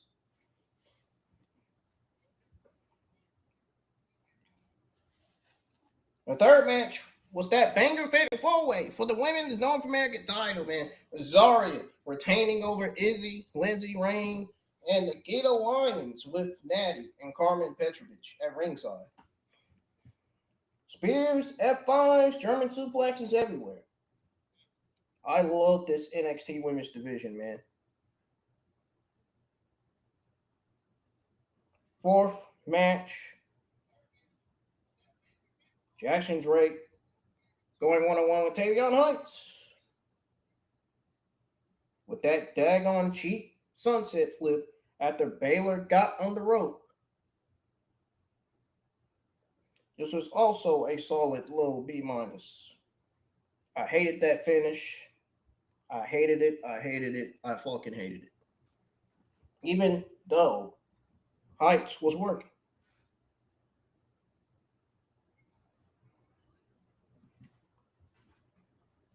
The main event triple threat. Kelani Jordan versus Lola Vice versus Armstrong to become number one contender for the women's championship. In other words, the NXT Women's Championship. You know, Kendall Gray is the current NXT Women's Champion right now. This was another B plus banger. The women's stuff destroyed the men's stuff tonight, dude. I ain't even gonna lie to you. Kelani hitting one of a kind, double E defeat Lola with the Latina hips, and that tornado kick to pin Kylie for the win. Best things of this entire show. Tag team match, both women's matches. The backstage with Kendall Gray and Ren Sinclair and Kylie saying she want revenge on Gray. And then Jada Parker telling Kylie, keep that energy, because Lola and Kelani roughly then Nikkita and hang out Jada. Then we end with NARAKU and Tony D'Angelo brawling in the parking lot. Robert Stone making it a street fight next week. And like I said, everything else.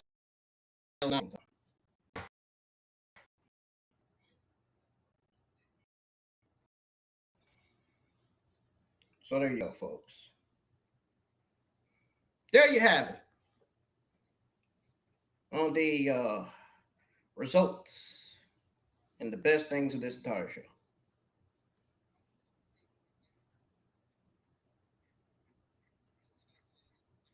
Like I said,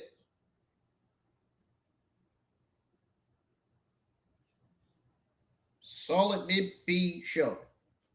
That was what this show was.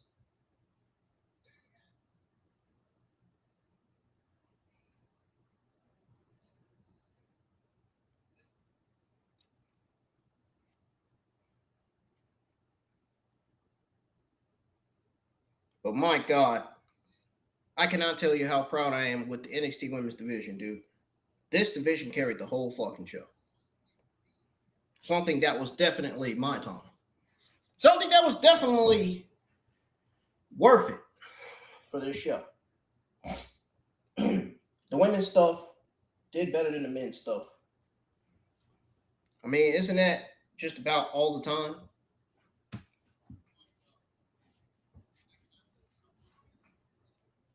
I mean, it just doesn't surprise me anymore. I know they can do better than the men's on NXT. I know they can do better than the men's stuff on that show.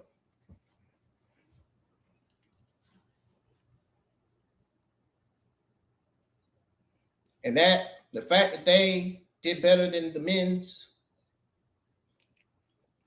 tells you right there that NXT women's division is still the best women's division in WWE.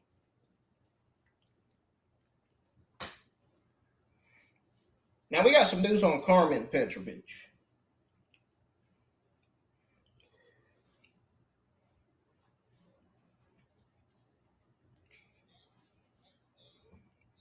So there was a major change to her WWE presentation that she just confirmed.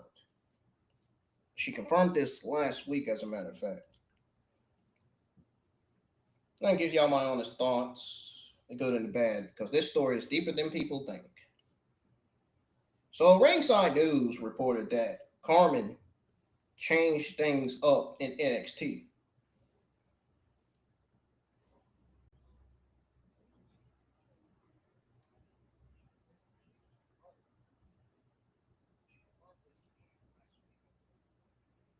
I don't know what's going on my stream, dude. Streaming acting kind of weird. Oh, Lord have mercy. That wasn't lying. She wasn't lying when she said that there was a major change to her WWE presentation. It was definitely just that. Because Karmen recently appeared without the sword. That has been a major part of her entrance since she arrived in NXT. I don't know if some of you watch NXT or not, but you know the sword was her thing. It was always her thing. Why do you think the fans always saying the Shing Shing Squad on Twitter X? They be that hashtag they be trending.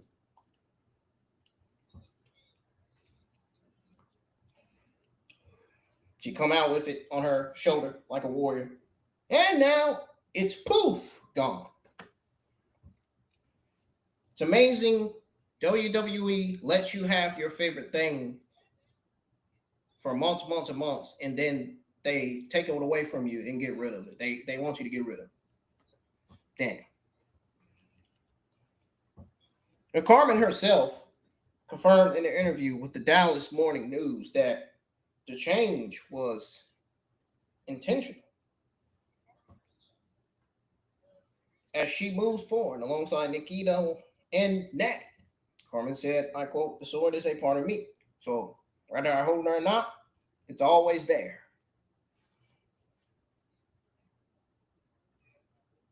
For me, she says, I'm walking weapon.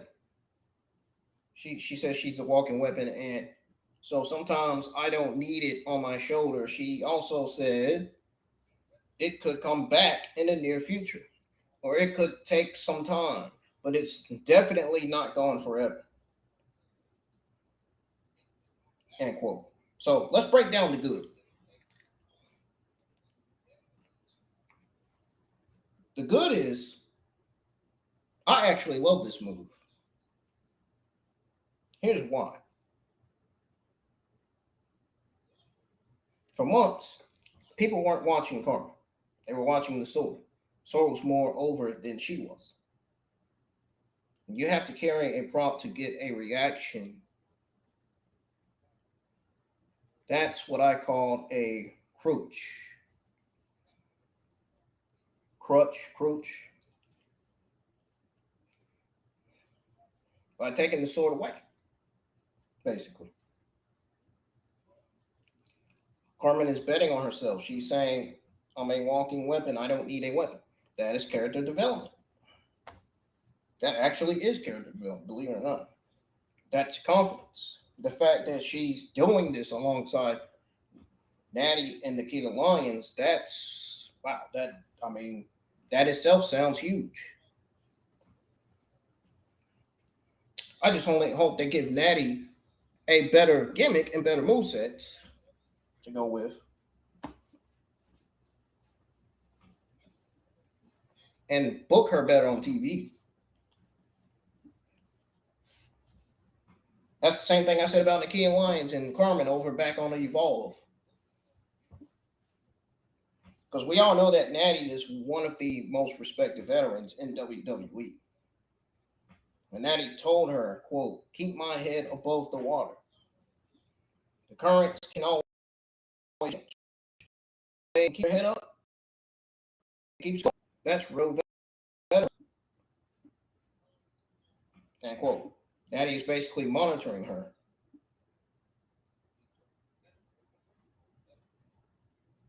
Okay, let me go over that again because my audio skipped. Okay, one last time, folks. She said that, and I quote, keep my head above the water. The currents can always change, but as long as you stay swimming and keep your head up, it keeps going. That's real veteran advice, end quote. I had to go over that again because I noticed the stream was skipping. That's why I had to, that's one of the other reasons why I have to have the stream up on my phone. And that way the quality can stay, stay clean, stay fresh, stay looking good actually. Now,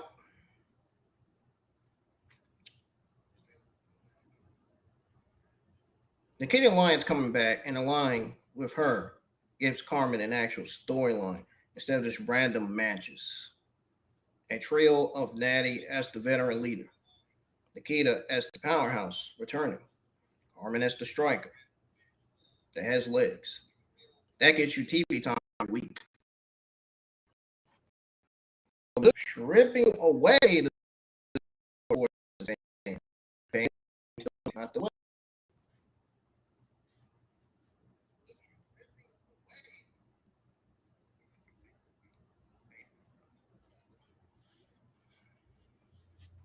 Oh Lord. But yeah.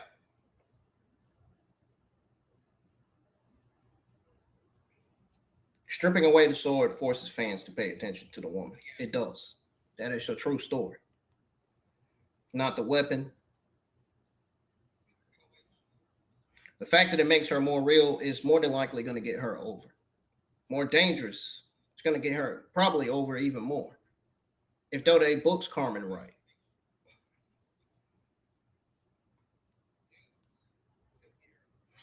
It shows Tate trusts her enough to give her a story with two other women who can work.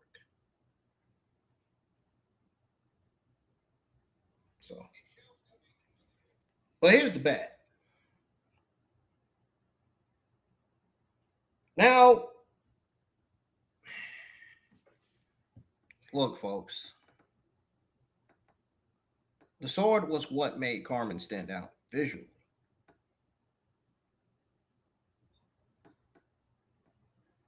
Okay. In a division as stacked as NXT's women's division right now, you got Jada Parker, Lola Vice, Kelani Jordan. You still got Tatum Paxley for momentarily. You got Zaria, and now Reina Falcon. You know what I mean? And Kendall Bray, the NXT Women's Champion.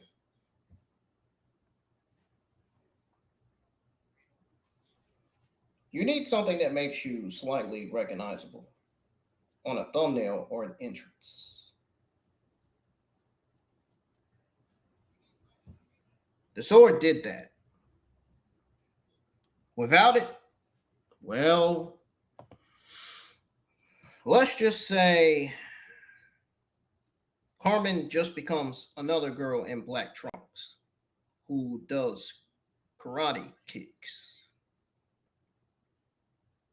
My fear, personally, is she losing her visual identity before she's established her character identity. We've seen this happen with a lot of talent in the past. It takes away the one thing that made someone unique, like Stephanie's theme song, Stephanie's old theme song, something that we all enjoyed, something that they turned into Death Rebel.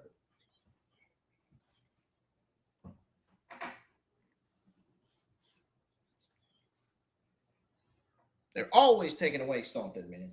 Always, this company. It says now it's about the wrestler, but then doesn't give them the mic time or the character work to back it up.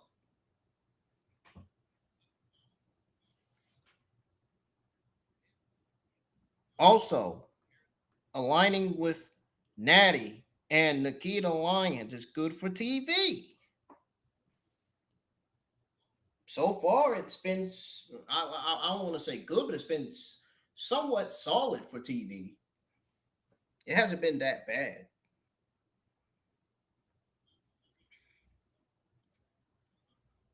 But it could also mean Karmen becomes the third wheel.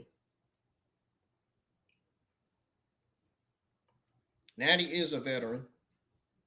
Nikkita Lyons is a fan favorite returning from injury, and fans are already cheering for them. Hell, you might as well turn to all three of them babyface. That's the fucking case. Anyways, if Karmen doesn't get those promos segments, if she doesn't get those singles wins, she can definitely get lost as just like the other one in the group.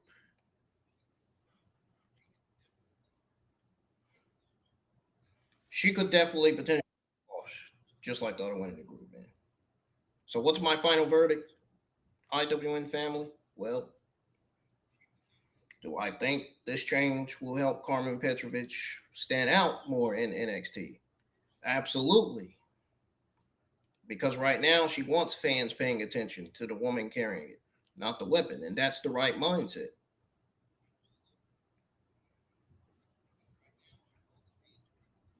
The sword may return eventually, but right now, this is Karmen betting on herself as a walking weapon. And I truly respect that. The sword is part of her, but it shouldn't be her.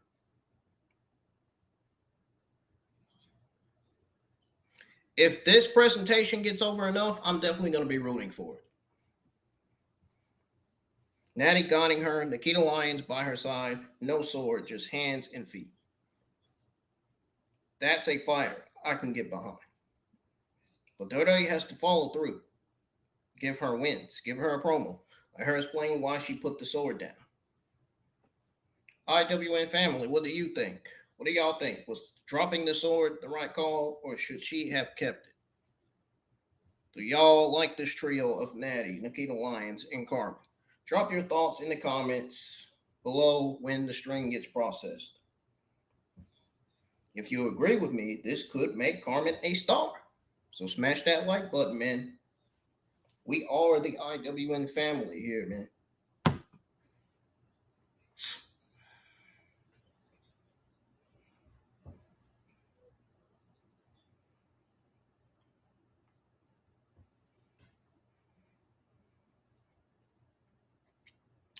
Let me see if I got any other news. I might not have any more.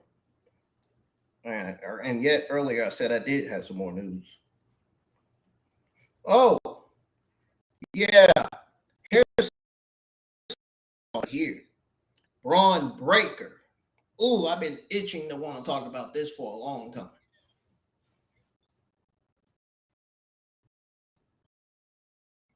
My audio. My audio's doing that. Why?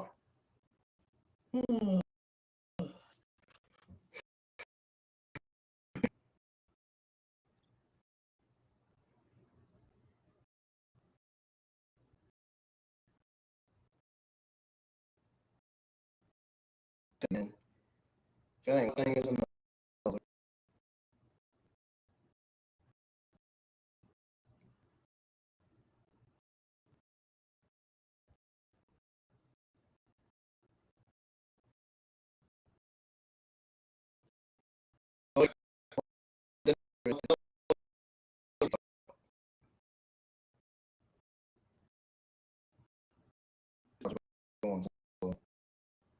oh, you know what? That was what's blocking it. It was in the fucking way. Jeez Louise.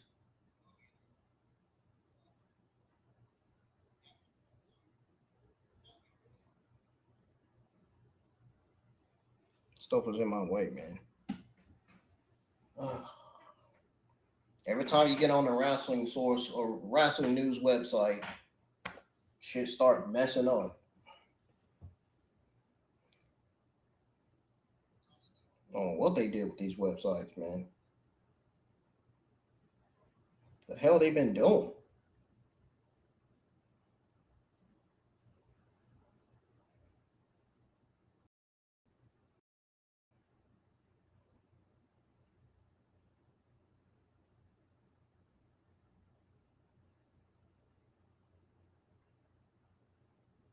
Well, yeah, there's some dirty news on Bron Breakker. He was frustrated with his creative direction in WWE, rightfully so. I don't fucking blame him, especially with the way they treated him on Raw last night. Especially with the way they did him that night, man. Oh my God, a lot of fans were fucking outraged. I seen some accounts, tweets of wrestling accounts complaining about Bron Breakker not getting what he deserves and stuff.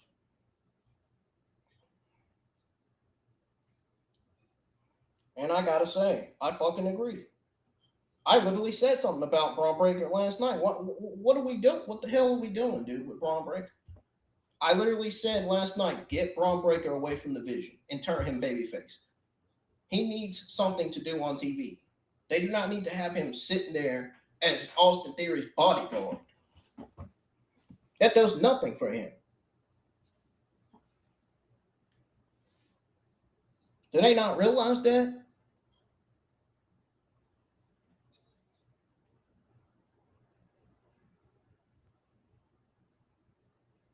That's a waste of time, man.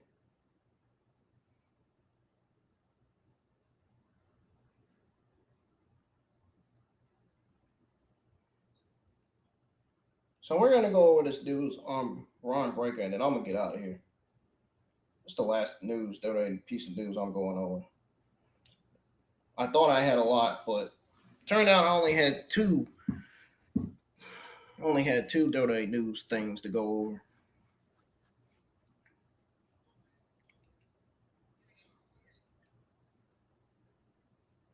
Jeez Louise, man.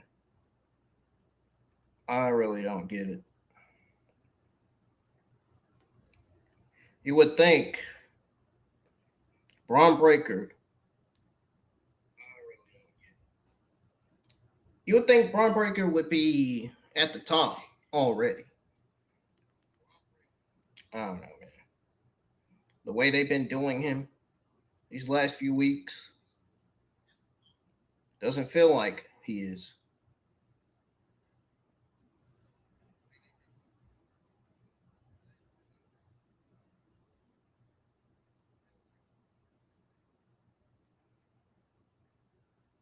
Just doesn't feel like he's at the top, man.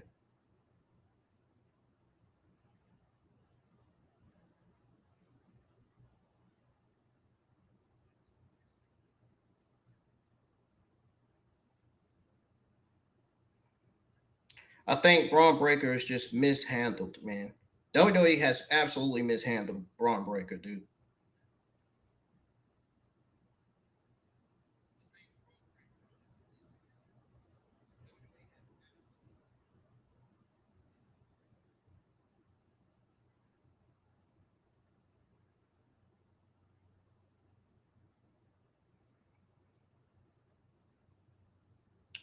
Give me a few minutes, y'all.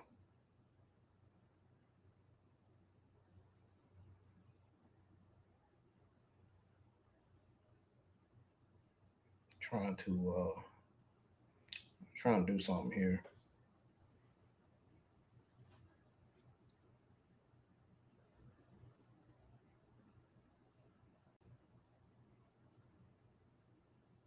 Okay, so let's go with the news on Braun Breaker right now because I'm ready. I'm ready now.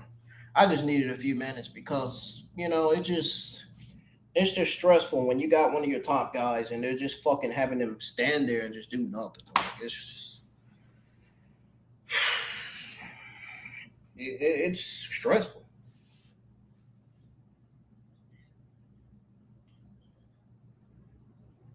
It's really stressful, man.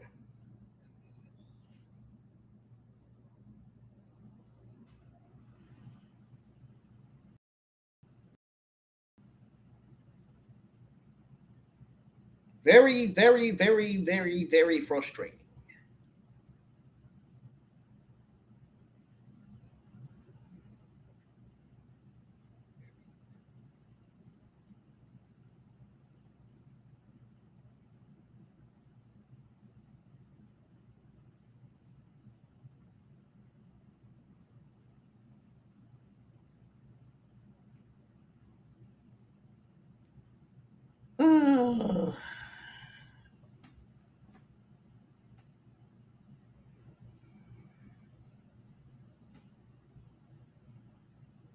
This reminds me of how they did with Berto and Angel.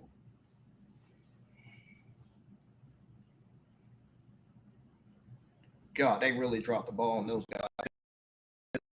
Hey, now, not on the main roster of WWE.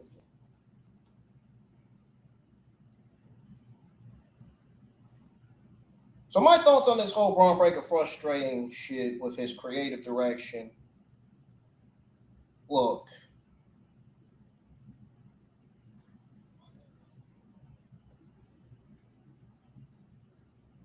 the report is that it is one of those stories where the second you hear it, you just shake your fucking head, man. It's exactly what I'm doing now, shaking my fucking head. Because it is exactly what every single fan has been feeling for months. Makes me respect Braun a lot more for actually speaking up behind the scenes instead of sitting there and collecting a check. And the good part of this situation, if anybody wants to be fair to WWE and the vision idea, is that being paired with Paul Heyman is still one of the biggest stamps of approval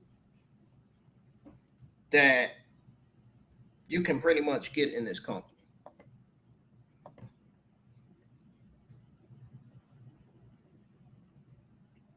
Because Paul Heyman does not attach himself to just anybody. It does keep Braun on Raw every single week. It keeps him in a prominent faction with Bronson Reed. Well, Bronson Reed, he ain't even made his return yet. They're probably going to turn him face. Knowing WWE, ain't no fucking telling.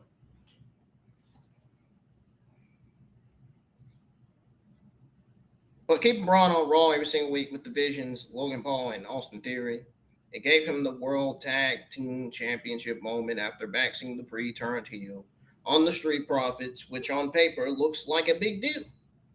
And it does teach him how to be a real main roster heel. how to slow down his matches and learn that physicalology or physicality or whatever you want to call it. That physiological main event pacing instead of just doing the NXT sprint where he spears three people in 2 minutes. Plus, chat to anybody that's listening, WWE historically always puts their future monsters and factions first, like Reigns in the Shield, Batista in Evolution. So you can argue that this is just a holding pattern before the explosion. But the bad far outweighs the good. And this is where I am about to get real serious with this, because when I tell you that WWE creative and administration has absolutely mishandled Bron Breakker, they did that in a not so good way. Because Bron Breakker did not come up from NXT as a tag team guy or as just the muscle in a group. He came up as a two-time NXT champion, a second generation Steiner, for crying out loud. A legit freak athlete who looked like the NXT or the next Goldberg. I wouldn't say the next Goldberg, man. I wouldn't say that, but you know, the next Brock Lesnar, the next guy who was supposed to be built as an unstoppable singles destroyer. And instead, they took all that momentum and cooled him off by making him share the spotlight, share the promos, share the wins, and now share tag title defenses, which is exactly what Jonathan Coachman was blasting them for. Because you do not take a future WrestleMania main event and make him do tag team heat segments. At the end of the day, you build the whole show around him being the most dangerous dude in the business or in the building. And the fact that Self-Made Pro is now saying on the record that Breakker was for a fact very frustrated. The fact that they said he was for a fact frustrated early this year and actually had conversations outside the company about ejecting himself from that particular creative and, you know, pivoting into another singles situation tells me and tells the WWE fans and everybody in the internet wrestling community on Twitter, X, Facebook, and Instagram that even Bron himself knew he was losing his aura and tried to save his own career, which is not him being a problem backstage. That is him having great self-awareness and that Steiner dog mentality that he does not want to wait until he is 30 to finally get a real singles push.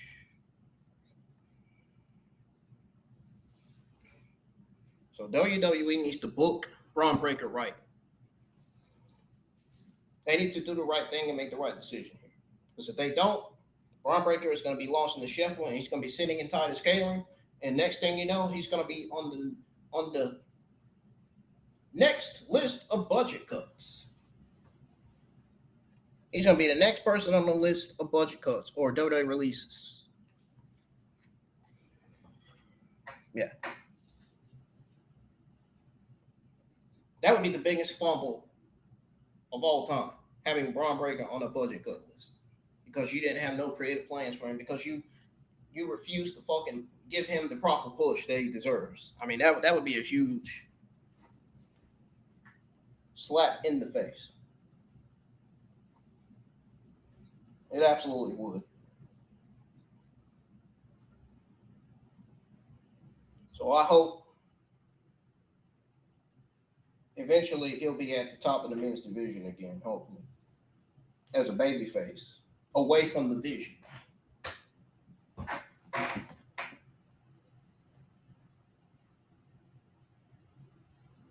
The only time that the division was good was when Seth Rollins was the leader. Other than that, after Seth Rollins left the division, they fucking flopped faster than a darn hopping frog.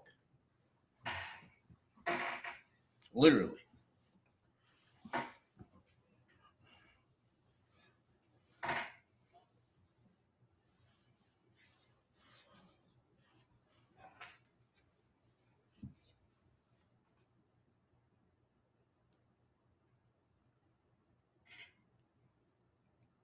When I tell you, when Seth Rollins left, they just it was the division was dead as soon as he left. As soon as Seth Rollins turned babyface and left the division, came back and turned on the division.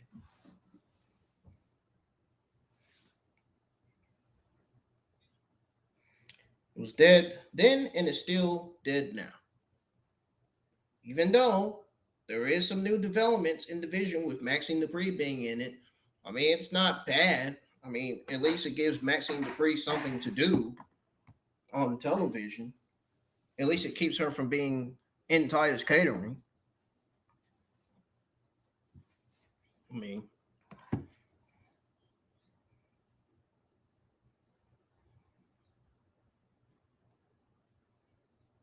what else do I really want to say? What else do I have to say about it?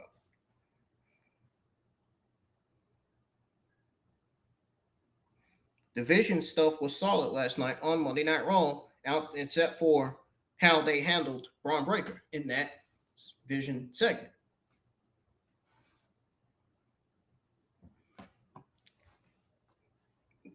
Yeah. Anyways, folks, I'm done. I got tomorrow off. Not going live for Evolve.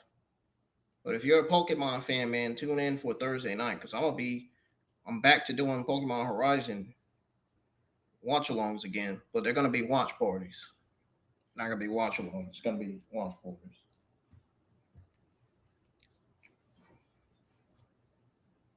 So I'm gonna be live for the Pokemon Horizons Season 3 watch along, and it's Rise and Hope, but I'll be watching episodes 13 through 16.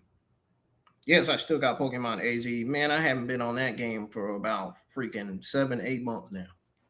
I still got my Pokemon on there and still got my data on there on the game. I've been focused on wrestling. Focused on caring about the shows in the town. Because it seems like the administration and creatives don't care about either. Talking about as far as their terrible creative booking and writing.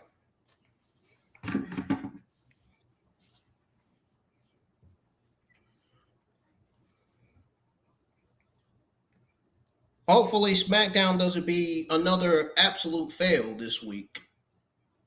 I mean, they haven't announced anything because it's a Saturday night main event go-home show. Usually with the go-home shows, they don't announce things. They just wait. They just surprise us. They need to be announcing stuff. Otherwise, we're not going to know what's going to be on the show, you know? Otherwise, you're just going to be making YouTube content creators put out their predictions of what they think is going to be on SmackDown or what they think is going to take place on the show or on that brand.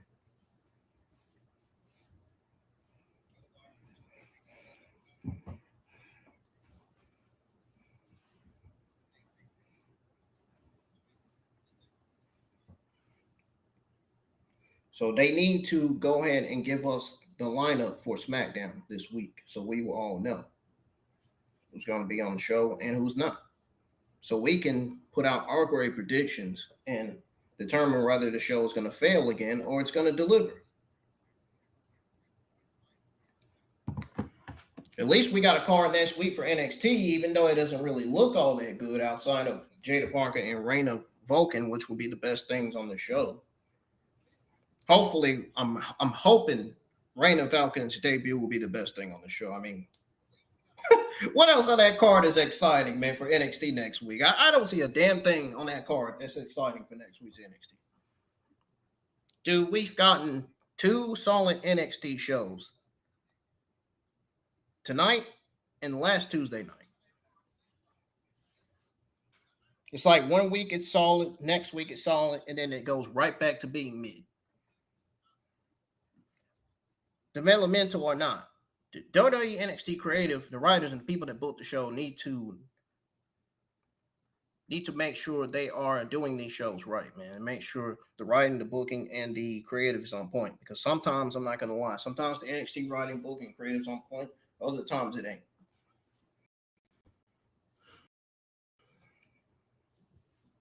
I mean, God, did we not just see the end of that triple threat women's match for the number 1 contender with the NXT Women's Championship where Kelani Jordan or Kylie Armstrong had botched the freaking roll-up pin? I mean, it was a banger of a match, but still. I don't think nobody saw that. I think everybody just completely ignored it. Yeah, it was definitely a botch. A botch roll-up pin. And everybody in the crowd thought Kylie Armstrong had kicked out.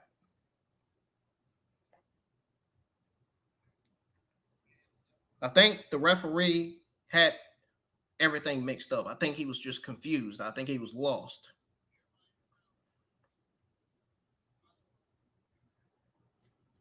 But you got to think, Kelani Jordan and Kylie were rolling.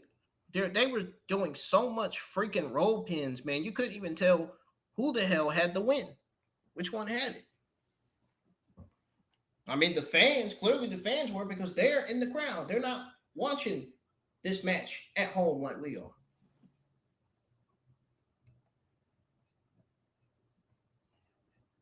Or like we were, anyway.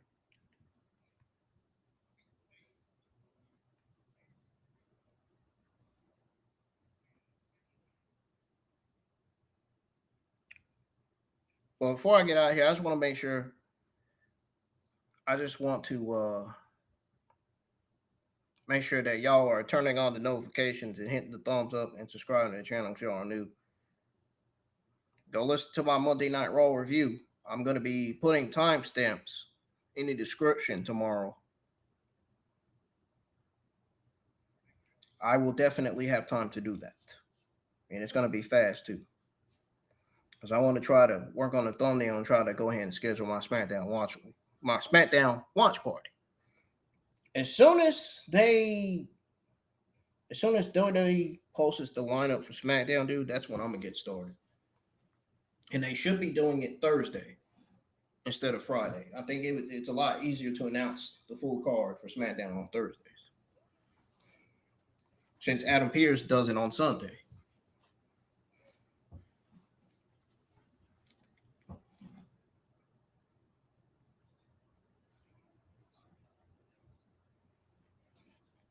That's just me.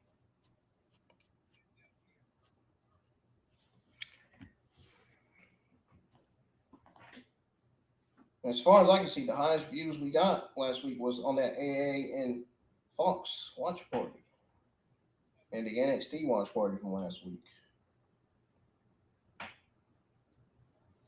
Well, there will be no more reviews. We're not doing a SmackDown review this week. We're doing a SmackDown watch party and results now that my Netflix subscription has been renewed. So be on the lookout for that. Cannot wait for AAA. Can't wait to see Flower defend her Reina de Reinas Women's Championship against La Catalina and Lady Shani. Lady Shani.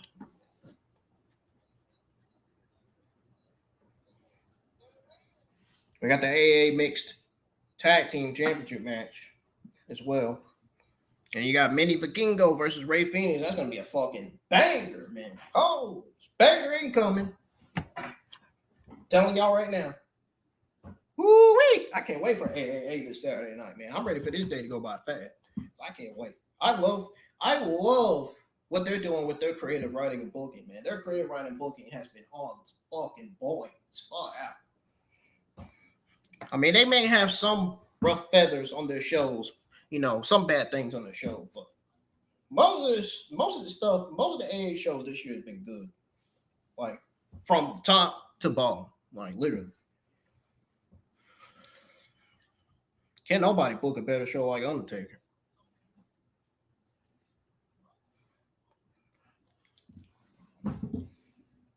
Anyways, y'all enjoy the rest of y'all's Wednesday, and I'll see y'all live for some Pokemon Horizons, man. I can't wait to get back to doing those watching. I can't wait to get back to watching Pokemon Horizons, man.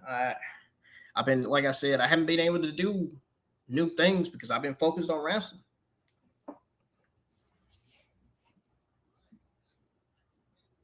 I've been focused on making sure we get the shows that we want to see and stuff we want to see on the show, not the stuff that we didn't ask for and we don't want to see, you know.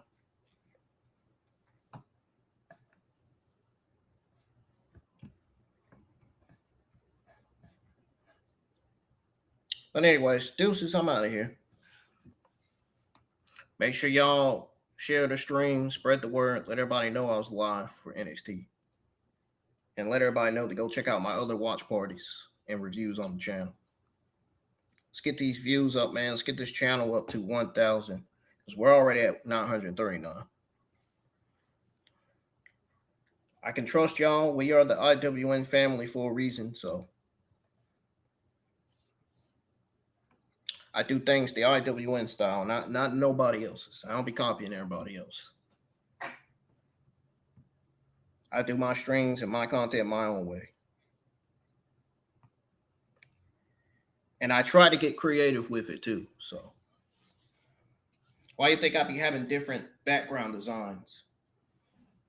I don't want to be having the same fucking background designs every fucking day. Who wants that?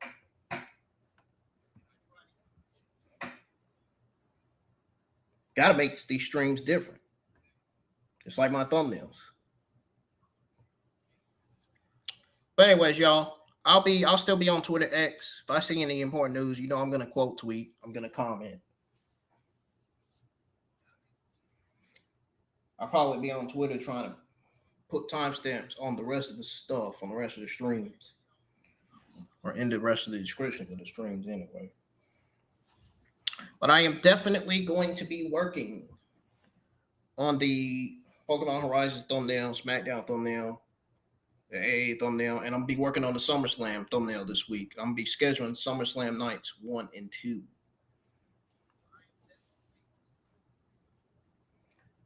Even though they don't have the full card together yet, they should already, but they don't. Well, I mean, look how bad the ticket sales are. If the ticket sales continue to stay that bad, they're not going to have much fans attending the SummerSlam, POE. So WWE better do something about the tickets.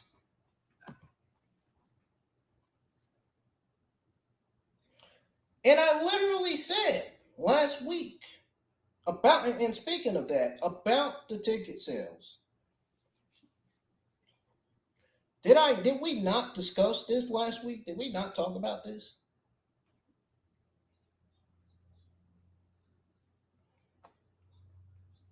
We talked about this. We talked about ways that they can boost up the ticket sales. Why are we not seeing any improvement on that? Does WWE not care?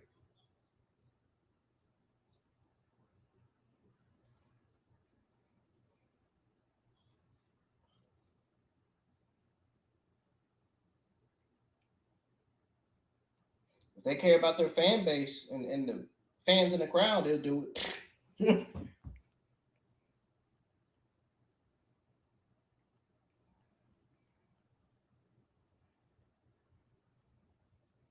Now, but they need to start figuring out how they're going to boost up the tickets.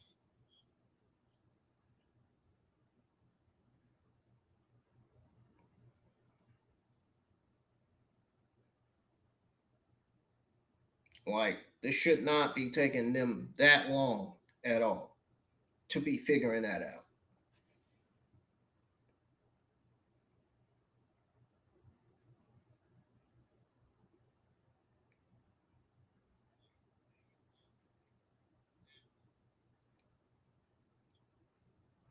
So last week on my AAA and Fox 26 watch party, we went over that and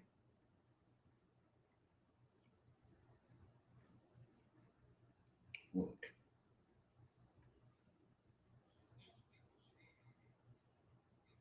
We went over pretty much 9 ways they can boost up the tickets.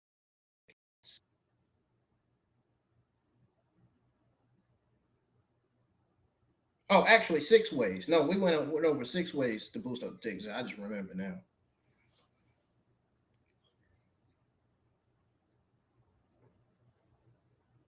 We went over what WWE needs to do right now for a late rush. When that's what I mean by a way to boost up the tickets. We went over 6 ways. First, stop treating fans like they're dumb. I literally said this on my AAA in Fox 26 watch party results. I also said announce actual matches instead of CM Punk's status, headlines, and mystery booking. If Punk's wrestling at Saturday Night Main Event Madison Square Garden, say it. Use that momentum to pivot into SummerSlam. And then number 2, I said fix the card. Femi versus Lesnar, Hell in a Cell cannot be the only thing carrying night 1. Give night 2 a second main event level match with real stakes, not a gauntlet, not a celebrating angle. Then I went on and said Saturday night that a match that pretty much ends clean. Killed the Pat McAfee idea publicly. That's number 3. Triple H said they learned their lesson after the last outrage. Prove it.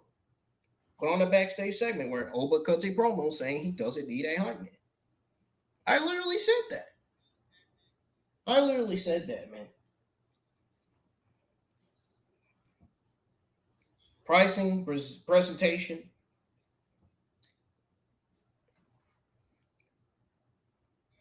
Minneapolis fans know when a stadium isn't sold. You drop the secondary market. Price gouging. Release obstructed view seats for cheap. And actually market that you did it. And then urgency. That's number 5. We went over that last Saturday night too on the AAA watch party. If y'all weren't there for it. I know some of y'all were. Some of y'all weren't though. Some of y'all was probably just asleep. And I was still lying. But I said on there, Roman and Seth needs to feel final. We went over that news on the sales. Have Paul Heyman say if Roman loses, he doesn't get another shot before he goes part-time again. Have Seth Rollins say this is his last chance to be that guy. Make it feel like August the 1st, 2nd is the only time this match happens. No more run-ins. Tell the locker room finishes are clean for the next 3 weeks. Rebuild trust that a ticket buys you a conclusion. That's number 6. And then the last thing I said on there, I said last, surprise, with wrestling, not TMZ. If you're going to add names, add AJ Styles, not a talk show host. Add Jay Cargill versus Bianca too, not a TikTok star. Reason 57K became 22K is because fans stopped believing the show would deliver. So in other words, I pretty much said on there, you don't fix that with discounts alone. You fix it by booking SummerSlam like it matters, announcing it like it's urgent, and proving for once that Stanford was listening when fans said, too many celebrities, bad booking, no finishes.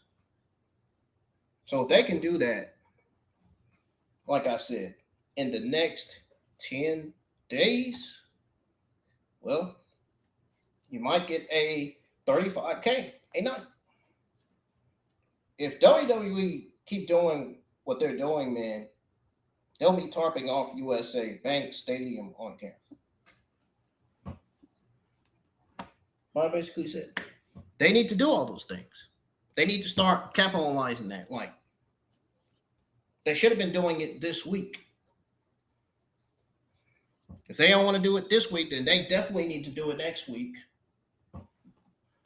Because the go home shows for Raw, the SummerSlam go home shows for Raw and SmackDown is right around the corner. So then you start figuring out when and how and where they're going to do this stuff.